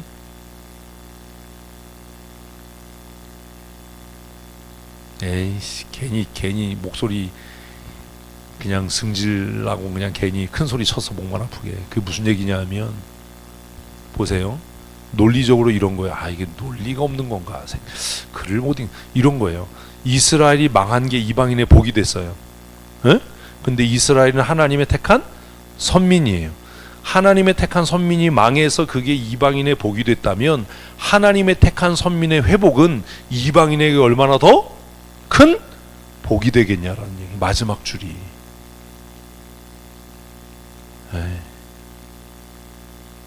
왜 그러지? 에? 그게 하물며 그들의 충만함이리요 라는 말은, 하나님께서 이방인들을 통해서 이스라엘 백성들이 질투나게 해서 그들이 돌아오게 했는데, 이스라엘의 망함이 이방인의 구원과 복이 됐다면, 이스라엘이 충만해지고 이스라엘이 회복되는 게 이방인들에게 얼마나 큰 복이 되겠냐. 이게 선교 신학하고 맞물리는 거예요. 이게 무슨 얘기냐 하면, 이스라엘의 회심이 예수 그리스도의 재림과 이어진다라고 설명을 해요. 그래서 이스라엘 중에서 회심하고 돌아오는 자들이 생기면 그때 예수님께서 재림하실 거다. 그러면 예수님의 재림은 이방인들에게 뭐예요? 큰 기쁨이죠. 아니에요? 여러분에겐 슬픔이야, 지옥 가니까? 무슨 말인지 아시겠어요? 그래서 이런 것 때문에 이제 착각하는 사람이, 예루살렘의 회복, 우리가 갔던 그 예루살렘의 회복, 예루살렘의 회복이 열방의 구원이다, 이런 정신 넋 빠진 소리를 막 하게 되는 거예요. 이런 것만 가지고 이렇게 그냥 요거 하나에 매달려서 목적을 가지고 성경을 보면, 성경은 결국 이스라엘의 구원이 종말의 사인이다. 그러니까 우리가 뭐 해야 된다? 이스라엘을 복음화 시켜야 되고, 유대민족을 회심시켜야 되고. 근데 그 사람들에게는 과정이 없는 거예요. 유대인의 회복은, 유대인의 구원은 언제 완성돼요? 이방인 가운데 하나님이 택한 사람들이 다 주께로 돌아온 이후지, 이방인들에게 복음이 증거되지 않고 그들의 충만한 수가 주께로 돌아오지 않았는데 무조건 예루살렘을 복음화하고 무조건 유대인들을 복음화하고 유대인들이 회복되면 예수님이 오신다? 이건 넌센스예요. 이건 말이 안 되는 소리야. 근데 지금도 그러고 있어. 근데 그런 운동하면 또 성경을 모르니까 막 헌금해. 막 자기네 교회는 헌금 안 하는데. 그런 운동하는 사람이 많아요 지금. 예루살렘의 회복이 온 이방이 구원이다. 천만의 말씀 만만의 공덕. 성경 그렇게 읽으면 안 된다. 바울은 지금 왜 이 논리를 펴요? 이스라엘이 구원받으면 예수님이 오셔, 이 얘기를 하고 싶은 게 아니라, 바울의 논지는 11장 앞에서 보면 하나님이 이스라엘을 절대로 포기하지 않으신다는 얘기를 하려고 이 얘기를 한 거지. 이게 이스라엘이 회복되고 예루살렘이 회복되고 이스라엘 백성들이 구원함을 얻으면 예수님이 재림하시니까 선교의 궁극적인 목적은 이스라엘의 구원과 회심에 있다가 아니에요. 그렇게 얘기하니까 문제가 되는 거야. 그래서 내가 너무 답답하다. 어떻게 이렇게 얘기를 하냐. 어? 그래가지고 그 벤구리온 기념관 앞에 가가지고 농업대학이 있거든요. 예수님 재림하실 때 거기가 강의 될 거래 또. 그러면서 이사야에 있는 말씀을 또 가지고 무슨 어린 양이 사자들과 뛰놀고 여기에 강이 흘러 넘쳐서 생수가 되고 생명의 강수. 이게 제정신인가? 또 그걸 듣고 또 아멘하는 사람도 있어요. 야, 이건 무슨 목사장들이 모여가지고 무슨, 너무 답답하잖아요. 바울이 한 얘기는 그 얘기가 아닌 거 이제 아시겠죠? 바울은 이러니까 유대인을 구원해야 돼, 유대인에게 복음 전해야 돼, 예루살렘에 교회를 세우고 예루살렘에 기도의 집을 세우고 예루살렘이 회복하면 예수님이 오실 거야, 그 얘기가 아니라, 유대인의 포로됨과 유대인의 흩어짐은 하나님께서 이방인을 구원하시기 위한 은혜이고, 이방인들이 하나님 앞에 돌아오는 것을 보고 유대인들이 스스로 우리가 잘못했다, 스스로 자신들이 회개하고 주께로 돌아오게 될 거다. 그리고 그때가 되면 하나님의 구원의 은혜가 모든 사람에게 편만하게 임할 거다, 이 얘기지. 예루살렘에 무슨 기도의 집을 세우고 예루살렘을 회복시키고 유대인들에게 힘써 복음을 전하고 전략적으로 그래야 된다는 말이 아닌 거예요. 지금도 복음을 듣지 못한 미전도 종족이 많아요. 그래서 이제 미국이나 이런 선진 국가에서는 너무나 머리가 좋으니까 사람을 보내는 거에 실패를 했잖아요, 서구 선교가. 난 그런 것들도 어떤 땐 짜증나. 정말 선교의 시효자도 그런데 선교한다고 이렇게 나서고 이러는 거 보면 그냥 확신. 서구 선교는 보내는 선교에서 실패했어요. 왜 보내는 선교에서 실패했냐 하면, 서구는 인권이 중요하고 이러니까 선교사 하나를 보내려면 의료, 교육, 후생, 복지 이런 팀이 다 가야 되는 거예요. 그러니 얼마나 많은 돈이 들어가요. 나중에는 그걸 감당할 수가 없는 거예요. 그리고 그런 팀이 들어가니까 선교사들이 뭐가 안 돼요? 현지화가 안 돼요. 선교는 뭐가 돼야 돼요? 현지화, 토착화가 돼야 돼요. 이게 타락하라는 얘기가 아니에요. 그래서 나는 요즘에 한국 선교사들 보면서 위기를 느끼는 게 뭐냐면, 왜 국제학교를 보내는데 복음이 증거되려면 어떻게 해야 돼요? 현지화가 돼야지. 차별을 당하든 왕따를 당하든. 예수님도 이 땅에 오셔서 차별당하고 왕따를 당하셨는데, 그래서 서구 선교사는 보내는 선교를 실패했어요. 그래서 선교지 가보면 서구 선교사들이 지원한 센터, 의료센터 이런 것들이 널렸어. 근데 그 빈자리에 한국 선교가 어떻게 자리를 잡았냐면, 한국 선교사들은 어떻게 가요? 혼자 가서 맨 땅에 헤딩하잖아. 팀 이런 거 없어. 죽으면 죽으리다 이러고 가. 그게 20년 전이야. 부름받아 나서니면 이거 하나 부르고 찬송가 하나 성경시키고 그냥 갔어. 근데 요즘에 이제 선교사들이 생각이 달라진 거, 우리나라도. 후생이 어떻고 복지가 어떻고 이런 소리 하고. 그래서 혼자 들어가니까 저비용 고효율이 되는 거예요. 서구 선교사는 어때요? 저효율 고비용이 되는 거야. 그러니까 감당이 안 되는 거예요, 선교비가. 그러니까 어떻게 돼요? 철수. 이렇게 된 거죠.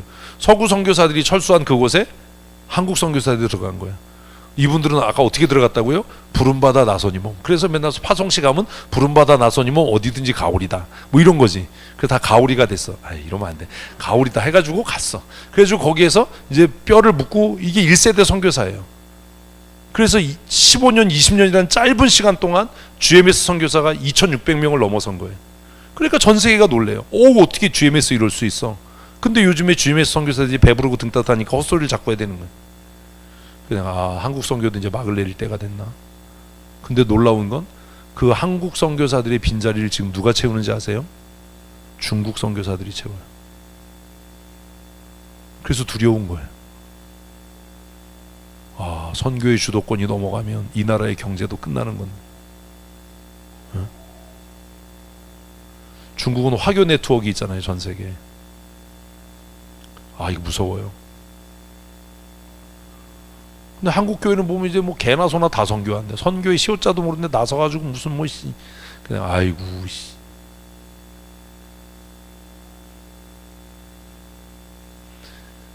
서구 선교는 이제 사람을 보내는 선교를 포기했어요. 그 대신 뭐 하는지 아세요? 몰라요? 인공위성을 쏴요. 인공위성을. 응? 인공위성을 쏴 우주에. 응? 그래서 그 인공위성을 통해서 복음을 송출하는 거예요. 똑똑해졌잖아. 그래가지고 미전도 종족 있으면 경비행기 쫙 지나가면서 라디오 뿌려. 우리나라가 북한에 하는 것처럼 MP3 뿌렸거든, 우리나라 옛날에. 풍선에 넣어가지고. 그래가지고 북한 청년들이 그 몰래 들어가지고 김건모 노래 듣고 이러다가 너 내려온 거잖아요. 어떤 분은 라면 봉지 보고 귀순하기를 결심했대는데 왜 그러냐면 상한 물건은 환불해드립니다. 이거 보고 은혜를 받았대. 아니 세상에 이런 나라가 어디냐. 북조선에서 이런 거 없는데 어떻게 잘못된 물건이 있으면 판매처에서 교환해드립니다. 그 문구를 보고 세상에 이런 나라가 어딨냐 그리고 넘어왔대는데 우리는 안 바꾸고 상한 거 버리잖아요. 응? 라면은 웬만하면 다 먹지, 끓여서. 그래서 지금 서구 선교가 하는 건 이 위성을 통해서, 새틀라이트를 통해서 영상, 설교 방송, 복음 메시지 이걸 송출해요. 그러니까 이제 사람을 보내는 선교를 노선을 바꾼 거예요. 그러니까 이제 우리는 통계를 낼 때 사람 보내는 선교로는 GMS가 1등이다. 물론 1등이지. 근데 거기에 조금 이제 그런 게 있는 거예요. 한국 선교는 아직 어디에 목숨을 걸어요? 보내는 선교. 그리고 뭐 건물 자꾸 짓잖아요. 그거 하지 말아야 되는데. 건물 짓는 선교. 이거 서구 선교사가 다 실패했던 거예요. 서구 선교가 실패하는 건 토착화에 실패했어요. 자기들끼리 학교를 짓는 겁니다. 그래서 필리핀에도 선교사들 학교, 페이스 뭐 이런 학교들이 있어요. 그러니까 선교사 자녀들이 현지인과 친구가 안 되는 겁니다. 저 사람들은 우리와 친구가 아니야. 그러면 그들이 전하는 복음은 가짜예요. 친구가 아닌데. 이제 이런 한계가 있는 거예요. 그래서 이것도 고민인 거예요. 친구가 돼야 돼요. 복음 전도는 언제 효과가 있어요?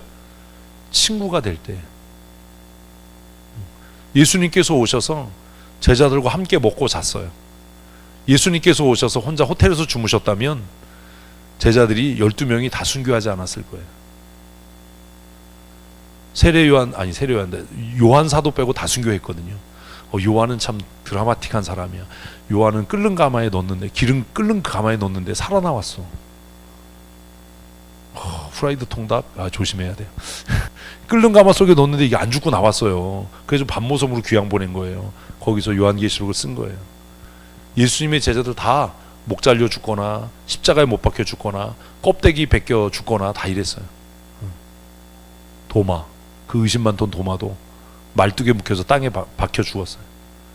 우리가 잘 아는 것처럼 베드로는 거꾸로 십자가에 못 박혀 죽었고, 야고보는 첫 순교자가 됐고, 그 예수님의 제자들 가운데 가장 껄렁했던 열심당원 시몬도 순교했어요. 12명의 제자들이 다 그렇게 예수님처럼 십자가에 못 박혀 죽거나, 심지어 거꾸로 십자가에 못 박혀 죽거나, 껍질이 벗겨진 채로 십자가에 못 박혀 죽거나, 말뚝에 묶여서 땅에 박혀 죽거나 그렇게 했어요. 왜요?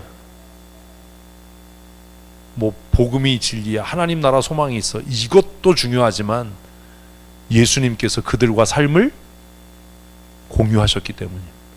함께 먹고 함께 울고 함께 웃고 함께 자고. 그래서 제가 목회를 하면서 삼았던 그 철칙 중에 하나가 그거예요. 정교인 수련회 가면 같이 산다. 다른 사람들이 그렇게 얘기를 해요. 누가 나한테 그렇게 얘기했더라? 김영기 선교사가 이번에 와서 그랬나? 목사님, 다른 교회에서 오면 다 목사님들 따로 주무시고 그러는데 목사님 왜 그러세요? 왜 같이 주무세요? 불편하지 않으세요? 불편하죠. 복음은 내가 그들과 뭐가 될 때? 벗이 될 때. 동화되란 얘기가 아니에요. 그래서 로마서를 읽으면 야, 바울 정말 훌륭한 사람이다. 탁월한 사람이다. 어떻게 이렇게 이스라엘의 회심을 내다볼 수 있을까? 저도 믿어요. 언젠가 이스라엘이 회개하고 하나님께로 돌아올 겁니다. 그리고 그런 조짐들이 지금 이스라엘에서 일어나고 있습니다. 그러니 우리가 이제는 뭐 할 때예요? 정신 차릴 때입니다. 왜요? 예수님의 재림이 임박했다는 증거 아닙니까? 굳이 뭐 예루살렘을 복음화해야 되고 유대인들에게 복음 이런 거 안 해도 유대 사회에서 기독교로 개종하는 사람들이 늘어가고 있어요. 그들은 우리가 상상하지 못하는 박해를 받습니다. 유대 사회 살벌합니다. 사실 그런 것 때문에 이스라엘에 가보고 싶었는데 쓸데없는 것만 봐가지고 유대 사회는 굉장히 폐쇄적이에요. 그런데 그 폐쇄적인 사회에서 이슬람 못지않게 폐쇄적이에요. 그 유대 사회에서 기독교로 개종한다는 건 목숨을 거는 일입니다. 그런데 그렇게 기독교로 개종하는 사람들의 수가 늘어가고 있습니다. 그러면 이제 우리는 정신을 차려야 되는 거죠. 이제는 자다가 깰 때가 된 겁니다. 왜요? 주님이 오실 날이 점점 가까워져 가는 겁니다. 바울이 꿈꿨던 미래가 그겁니다. 바울이 꿈꿨던 미래. 하물며 그들의 충만함이리요. 이스라엘의 충만한 수가 하나님께로 돌아오고 이스라엘 백성들이 하나님의 진리의 말씀으로 충만해지는 게 이방인들에게는 얼마나 큰 복과 은혜가 되겠냐. 그래서 11절 12절을 읽으면 누구의 결심? 우리의 결심이 중요한 거예요. 이스라엘 백성이 질투가 나서 스스로 결심해서 하나님 앞에 회개하고 돌아올 때까지 하나님은 뭐 하신다? 기다리신다. 그렇다면 하나님이 선택한 자를 버리지 않는다. 하나님께서 예정하고 선택한 사람을 버리지 않는다와 그러나 그것이 우리의 결정과 선택이다가 양립하게 되는 거죠. 사실 이건 모순이거든요. 하나님께서 우리의 선택을 바꿀 수 없다면 뭐가 문제가 되는 거예요? 하나님은 전능하지 않은 거예요. 이해 안 되세요? 이건 창과 방패의 이야기잖아요. 세상의 모든 방패를 뚫는 창이 있고 세상의 모든 창을 막는 방패가 있어요. 두 개가 부딪히면 어떻게 될까요? 절대로 부딪히는 일은 없어요. 왜? 창장사와 방패장사가 한꺼번에 팔지 않거든요. 아이씨, 웃으라고 한 소리야. 응? 그런 거잖아요. 응? 하루는 뭐 팔고 창 팔고 하루는 방패 팔고 이 동네 가서는 창 팔고 저 동네 가서는 방패 팔고 이러지 한꺼번에 꺼내놓고 팔진 않을 거 아니에요. 아이씨, 재미가 없네. 이거 재밌어야 되는 건데. 바울이 지금 그 얘기하는 거예요. 모순 같지? 그런데 그걸 모순이라고 따지지 말고 그 모순 속에는 우리를 존중하시고 인정하시고 기다리시는 하나님의 사랑이 있다. 모순은 뭐예요? 그래서 사랑이에요. 이해 안 되세요? 이게 이해가 안 돼. 그렇게 오래 살았는데. 모순이 사랑이에요. 여러분 10kg짜리 돌멩이 들고 있을 수 있겠어요? 손자는 들고 있잖아요. 힘 안 들어요? 방원사님 힘이 안 들어요? 힘들죠. 그런데 기쁘죠. 힘든데 어떻게 기뻐요? 그게 모순이에요. 그래서 하나님의 사랑이 완전한 거예요. 내가 내 맘대로 할 수 있어. 그런데 나 맘대로 하지 않을 거야. 이게 뭐라고요? 사랑이에요. 모순의 사랑. 그래서 기독교를 패러독스라고 하는 겁니다. 이 이해를 못하는 거예요.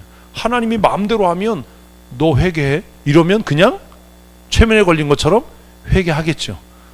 너 신앙생활 잘해? 그럼 우리가 최면에 걸린 것처럼 막 열심히 하겠죠. 하나님은 그렇게 안 하신다라는 거예요. 기다린다는 겁니다. 네가 결정하고 네가 결심하고 네가 선택하는 걸 나는 존중해. 그러니까 하나님 예배 잘하게 해주세요. 이런 기도하지 마세요. 그건 하나님이 해주시지 않아요. 쓸데없는 기도하지 마세요. 하나님 내가 영과 진리로 예배 잘하게 해주세요. 이런 기도는 하나님이 듣지도 않아요. 하나님 뭐라고 그러냐면 야 그건 네가 하는 거야. 그건 네가 선택하는 거야. 네가 결정하는 거야. 그건 내가 해주는 게 아니야. 그걸 하나님이 해주시면 하나님은 우리의 자유의지를 침해하는 거예요. 그러면 그때부터 하나님은 하나님이 아니에요. 그러니까 그런 쓸데없는 기도하지 마세요. 하나님 나에게 믿음의 은혜를 주셔서 내가 예배 시간에 딴 생각 안 하고 내가 예배에 지각하지 않게 해주세요. 이런 기도 하지 마세요. 응? 예배 시간 됐는데 집에 불러도 119 신고하고 오면 돼요. 그 누구의 결정이에요? 내 결정이에요. 아니 극단적인 예를 드는 거지만 내 결정이에요. 내 선택이라고. 간단하잖아요. 저희가 어렸을 때 주일에 식탁에 콱 이만큼 찢어진 적이 있었어요. 성도들이 막 난리가 났죠. 병원에 가라고. 목사님 안 간다. 왜요? 주일이니까. 흉터 남겠지 그냥. 주일에 무슨 병원을 가? 끝. 그건 누구의 선택? 내 선택이에요. 그렇다고 뭐 죽나요? 안 죽잖아요. 어우, 저 헝금함 잡고 이렇게 넘어진 적도 있어요. 아우, 저놈 새끼 아주. 응? 제가 헝금함에 깔렸던 놈이에요. 주일에. 내가 선택하는 거예요. 상황이 그러니까 그런 거 없어요. 내가 선택하는 거예요. 성도들이 막 목사님 뭐 병원에 가세요. 뭐 애들 데리고 괜찮아. 빨간 양 바르면 다 나. 기도하면 다 나. 상황이 그래서가 아니라 누가 내가 어떻게 살 건지를 결정하고 선택하는 거예요. 하나님은 그걸 존중하셔요. 응? 하나님은 그걸 막지 않아요. 그러니 뭐 하나님 뭐 나에게 예배 잘할 수 있는 은혜 주시고 뭐 말씀 잘 들을 수 있는 은혜 주세요. 그 기도 응답 없습니다. 그런 기도 하지 마세요. 그런 기도 해놓고 나중에 하나님이 은혜 안 주셨잖아 이런 핑계 대지 마세요. 하나님 뭐라고 그러냐면 야 그건 네가 결정하는 거야. 네가 선택하는 거야. 주일에 애가 이마가 찢어졌는데 병원에 갈지 말지는 네가 결정하는 거야. 네가 선택하는 거야. 그거예요 다. 그게 끝이에요. 우리는 우리의 결정과 우리의 선택으로 살아요. 그러니 이게 기도할 일인지 내가 결정할 일인지를 먼저 잘 생각해야 돼요. 응? 기도할 일이 있고 내가 결정하고 내가 선택할 일이 있어요. 그러니까 이런 거죠. 주일에 내가 예배 잘할 자신 있으면 토요일날 밤을 꼴딱 새도 돼요. 내 결정이니까. 근데 내가 주일에 예배가 안 될 것 같으면 월요일에 시험이더라도 토요일날 10시에 자야 되는 거예요. 목사님 시험이라서 제가 뭐 밤늦게까지 공부하느라고 오늘 그랬어요. 하나님께 그게 뭐 양해가 되겠어요? 그런 거 없어요. 토요일날 공부하지. 낮에 금요일 밤부터. 그건 누가요? 내가 결정하는 거예요. 그래서 이 11절 12절이 그 얘기예요. 하나님은 질투나게는 하시지만 결정과 선택은 누가? 이스라엘 당사자가 하게 하신다. 그들이 회개하고 돌아올 때까지 기다리신다. 그래서 바울이 12절에서 마지막에 이스라엘의 넘어짐이 이방인에게 풍성함이 되고 이스라엘의 넘어짐이 자빠짐이 실패가 이방인들의 구원의 은혜가 되었다면 그들의 충만한 수가 회개하고 돌아오고 그들이 하나님의 은혜로 충만케 될 때 그 은혜가 얼마나 넘치고 크겠냐. 그러니까 로마 사람들에게 뭐라고 얘기하는 거예요? 이방인의 구원에 대해서 질투하지 마라. 유대인의 구원에 대해서 미쳤어요. 유대인들이 회개하고 돌아오는 것이 너희에게도 뭐다? 큰 은혜다. 응? 그러니까 이제 사실 로마서 10장 부분부터 읽으면서 이상하다. 이거 로마 사람들에게 쓴 건데 로마 사람들이 이 얘기를 좋아하겠나? 그런 생각 안 드셨어요? 로마서니까 다 헬라 사람들이잖아. 근데 헬라 사람들의 편지 쓰면서 하나님이 유대인을 포기하지 않았어. 유대인이 선민이야. 유대인이 회개하고 돌아올 거야. 이 얘기하면 로마 사람들이 좋아하겠어요? 안 좋아하겠어요? 안 좋아하지. 바울이 이거 왜 썼지 근데? 이런 생각이 들어야 정상이잖아. 글을 읽으면. 이게 유대인들에게 쓴 편지라면 그래도 하나님이 유대인을 안 버려, 히브리인을 안 버려, 선민을 택하신 걸 안 버려. 이게 이해가 되는데 로마 사람들에게 쓰는 편지에게 야 너희가 하나님의 은혜로 구원받고 선택받았지만 그러나 유대인의 나음이 있다, 유대인의 복이 있다, 유대인이 선민으로서 기득권이 있다, 이 얘기를 하면 로마 사람들 기분 나쁠 거잖아요. 근데 11장 오면 그게 아니네. 그러면 로마의 교인들, 이방인들은 이제 뭘 위해 기도하겠어요? 유대 회개를 위해서 기도하겠죠. 바울이 진짜 현명한 사람이에요. 유대인의 회심을 위해 그들은 기도할 거예요. 이제 그래서 로마의 교회가 뭘 위해서? 예루살렘 교회를 위해 기도해요. 그리고 그 결과로 나타나는 게 뭐냐면 예루살렘 교회에 흉년이 들어서 경제적인 위기가 닥쳤을 때 이방의 교회들이 헌금해서 보내는 거예요. 왜 그런지 이제 이해되세요? 바울이 미친 영향이 커요. 그래서 우리가 에베소서나 빌립보서 보면서 아니 예루살렘 교회 흉년이 들고 예루살렘 교회가 힘들어졌다고 이제 이방 교회들이 예루살렘 교회를 위해서 이렇게 구제헌금을 보내고 이럴 이유가 뭐가 있을까? 왜 그랬을까? 그런 생각을 우리는 한 번도 사실 안 했지만 이제 그런 것들이 바울의 역량이구나. 유대인의 회복이 우리에게 더 큰 은혜가 된다. 그러니 이방의 교회들은 유대인 교회에게 빚진 자들이다. 하나님이 너희를 구원하시기 위해서 유대인을 낮추셨고 너희에게 복음을 전하기 위해서 유대인들을 포로로 잡아가게 하셨고 그래서 너희가 복음의 은혜를 받았으니 이제 이방인 교회 너희가 누구를 위해서? 유대인의 회심을 위해서, 예루살렘의 회복을 위해서 너희가 기도해야 되지 않느냐, 그 얘기를 했고, 그리고 2000년 동안 이스라엘은 역사에서 사라졌어요. 그리고 48년에 이스라엘이 독립한 이후에 이제 이방인 교회는 예루살렘을 위해서 기도합니까? 그동안 안 했잖아요.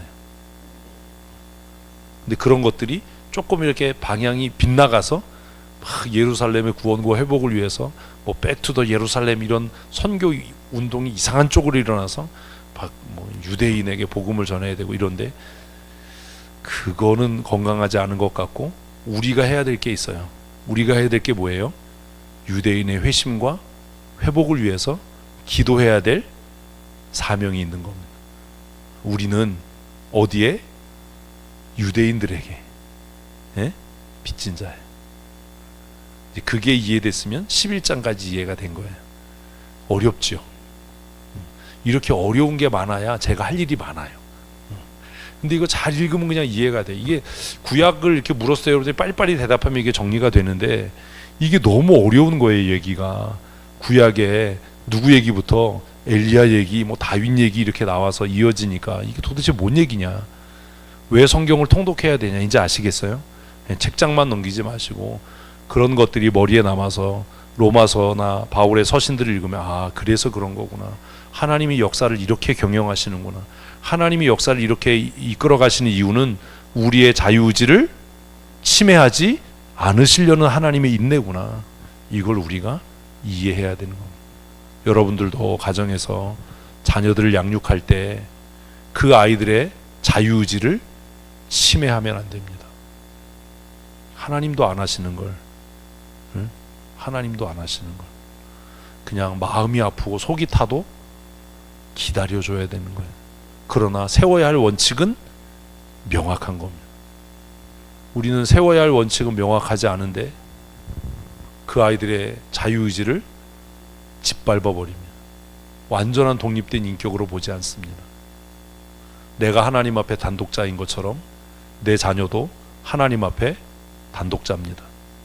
그 아이도 하나님 앞에 완전한 인격체이고 하나님의 은혜가 아니면 살아갈 수 없는 하나님의 자녀입니다. 그걸 인정한다면 그 아이의 선택을 존중해야 하고 그러나 그 선택의 결과를 책임지게 해야 되는 겁니다. 특별히 나이 들어가면서 내가 내 아이를 뭐 책임지겠다 이런 되지도 않을 생각은 머릿속에서 지워야 돼. 우리가 어떻게 책임집니까? 누구에게 맡겨요? 하나님께 맡기는 거예요. 등록금 주는 것보다 더 큰 부모의 할 일은 그냥 내가 너를 위해 기도한다. 내가 너를 하나님께 맡겼다. 이거지. 무슨 우리가 뭐 돈 벌고 뭐 사업하고 이래서 등록금 내주고 뭐 이게 무슨 유익이 있겠어요? 로마서를 읽어가면서 그런 지혜를 배워야 합니다.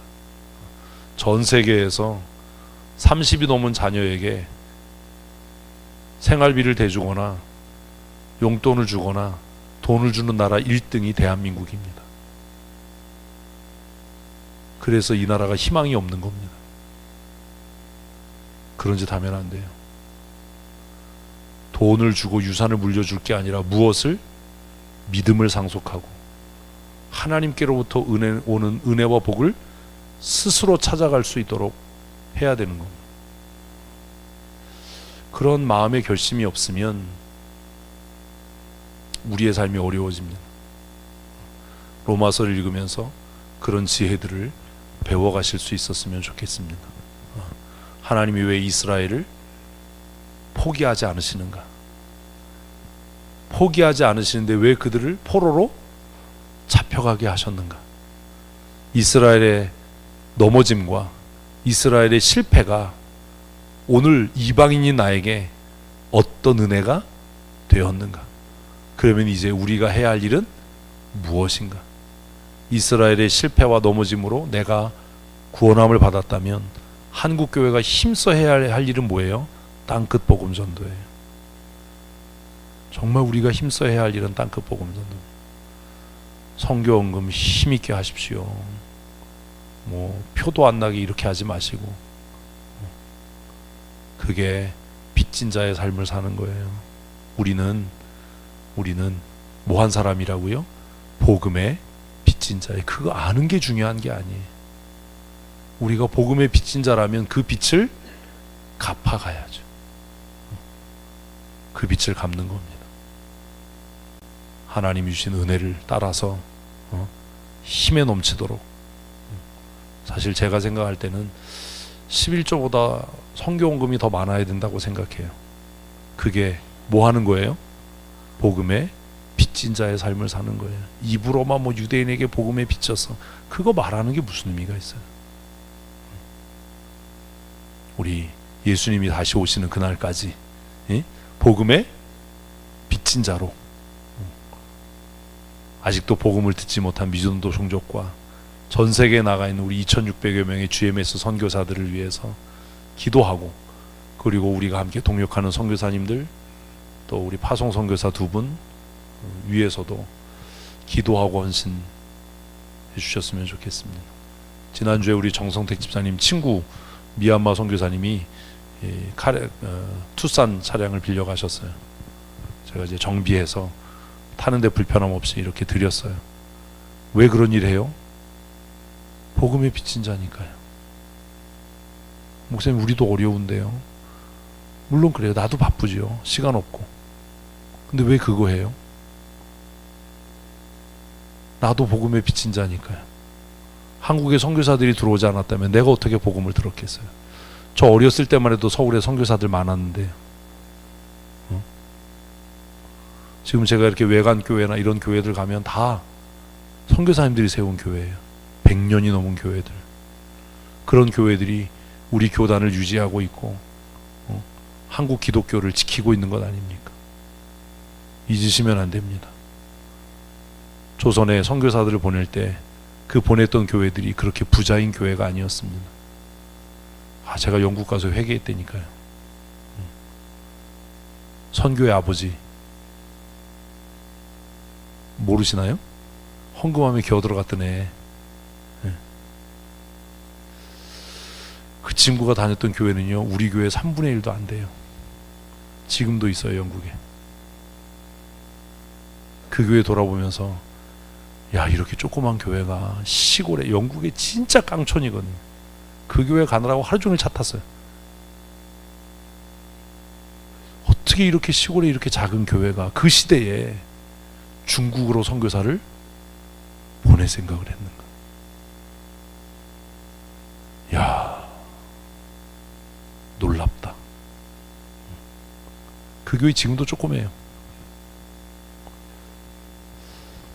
그 어린 소년이 무두질을 하던 그 작업장을 이렇게 돌아보면서, 야, 영국 교회가 부자라서 선교사를 보낸 게 아니었구나.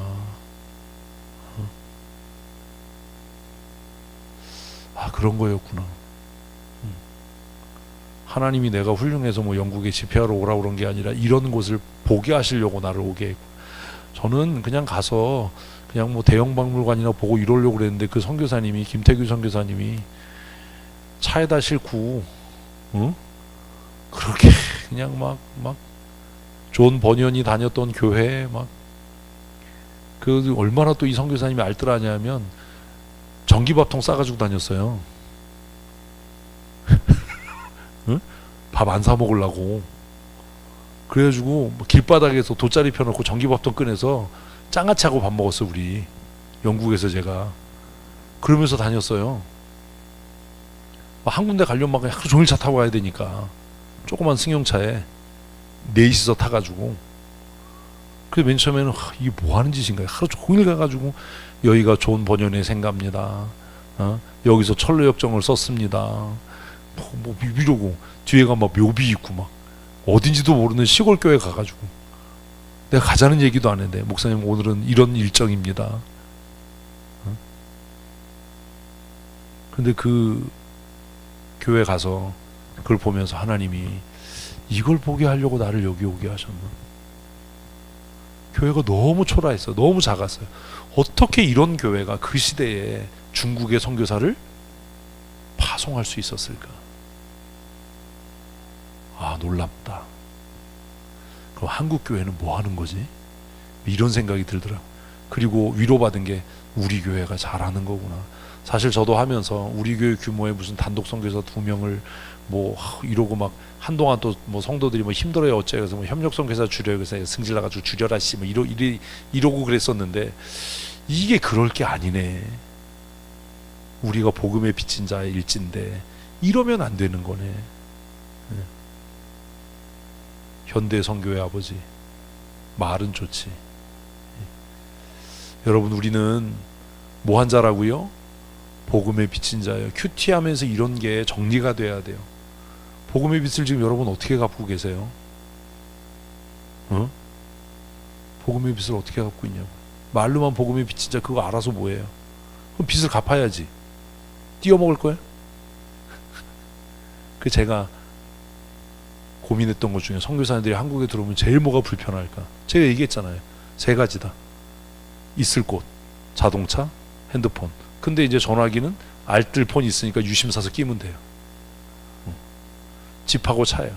근데 우리 교회는 뭐 시골에 있으니까 여기 와 있으라고 해도 와 있을 사람 없어요. 다 서울에 있고 싶어 하지. 그럼 우리가 할 수 있는 건 뭐냐? 자동차 빌려주는 거, 대여해 주는 거다. 그래서 이번에도 그랬어요. 선교사님 갖다 쑤셔 박아도 돼요. 사고 나면 그냥 보험회사 전화하고 상태가 안 좋으면 폐차하세요. 그 얘기 무슨 얘기예요? 부담 갖지 마세요. 걱정하지 마세요. 편하게 쓰세요. 이거 뭐 사고 나면 어떡하지? 그런 걱정하지 마세요. 묻더라고. 목사님 사고 나면 어떻게 해요? 보험 처리하면 돼요. 그렇지 않아도 옛날에 터키 선교사님이 벤스 문짝 들이받은 적이 있었어요. 다 보험 처리했어요. 걱정하지 마. 그래도 되냐고. 걱정하지 마세요. 편하게 쓰세요.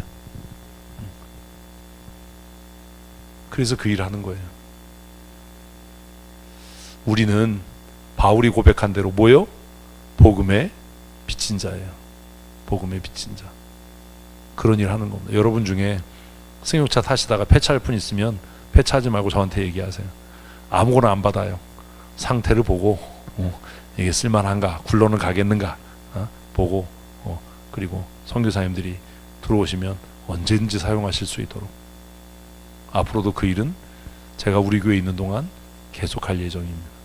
위에서 기도해 주시고, 또 우리 교회가 저 밑에 주차장에 또 이렇게 건물을 짓게 되면, 제가 이 건물 지을 때도 그런 기도를 했었는데 그런 이런 얘기 하고 싶지 않아서 게스트하우스를 좀 만들어서 좀 쉬기를 원하는 선교사님들이 계시면 와서 쉬고 가세요.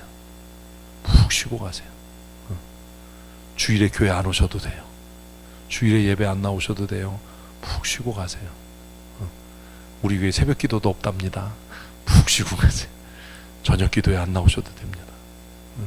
좀 그렇게 해드릴 수 있으면 얼마나 좋을까. 그런 기도를 합니다. 우리는 잊지 마십시오. 오늘의 결론, 우리는 뭐예요? 복음의 빚진 자예요. 그러니 우리도 열심히 이 복음의 빚을 갚아 나가야 합니다. 우리 김영식 선교사님 위해서 기도해 주시고, 이진동 선교사님 위해서 기도해 주십시오.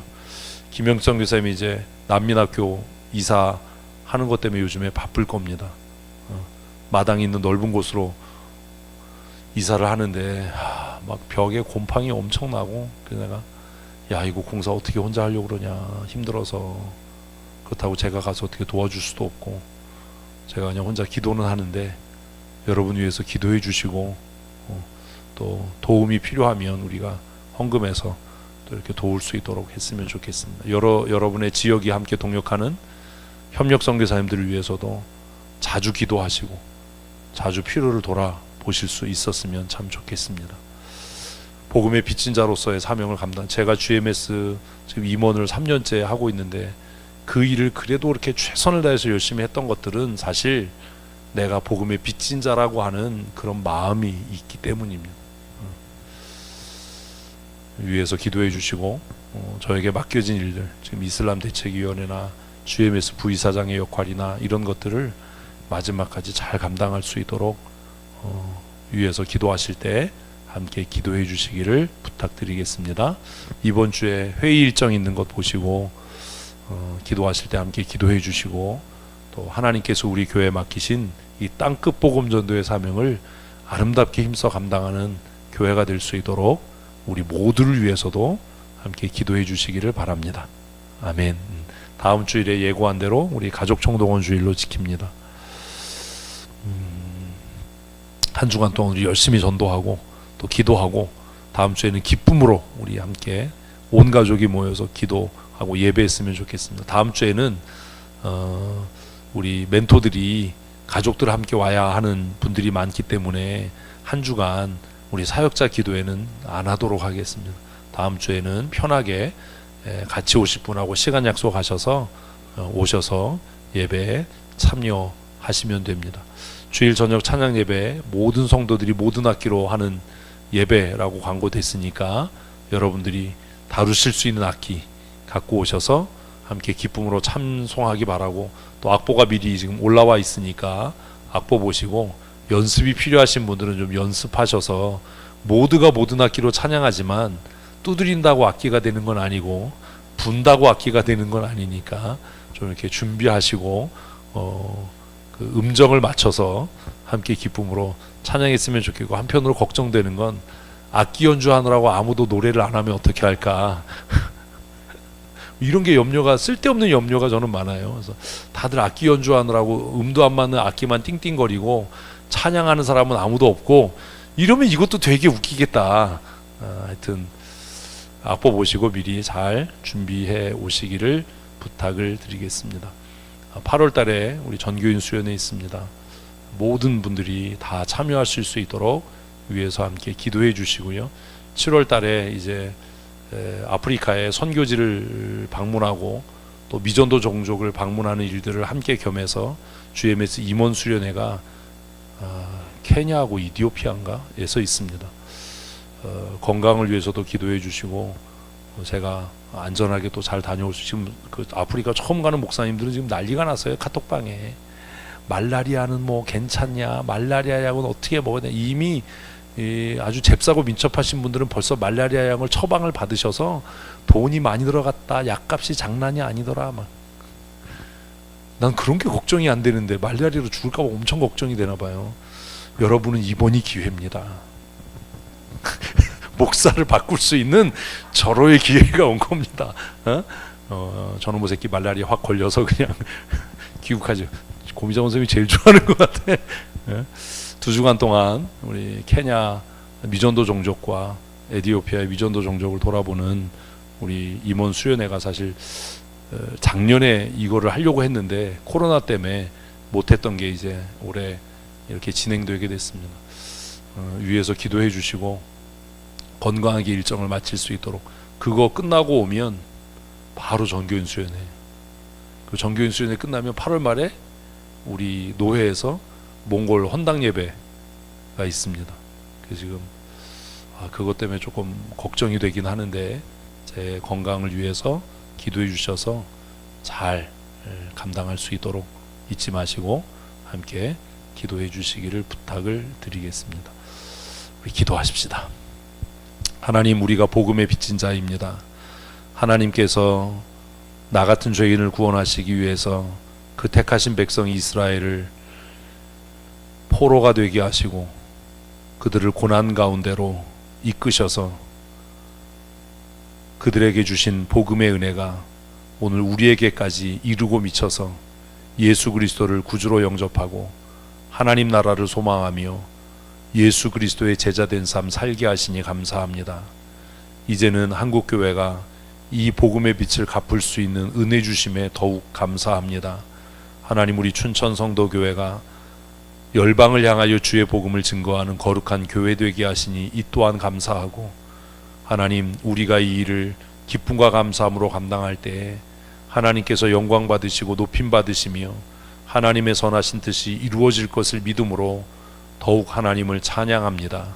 예수님의 재림의 날까지 우리가 힘써 주의 복음 전하게 하시고 하나님 앞에 서는 날 모두 잘했다 인정받고 칭찬받는 거룩한 하나님의 사람으로 쓰여지며 살아가게 하여 주시옵소서.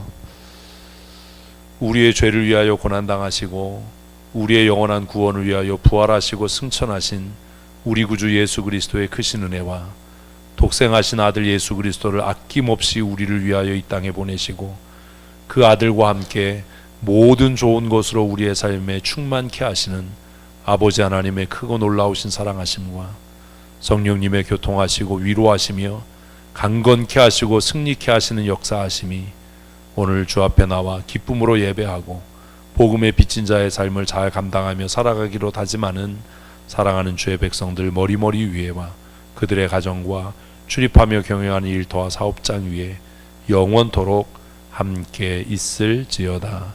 아멘. 우리 주위에 계신 분들과 사랑하고 축복합니다.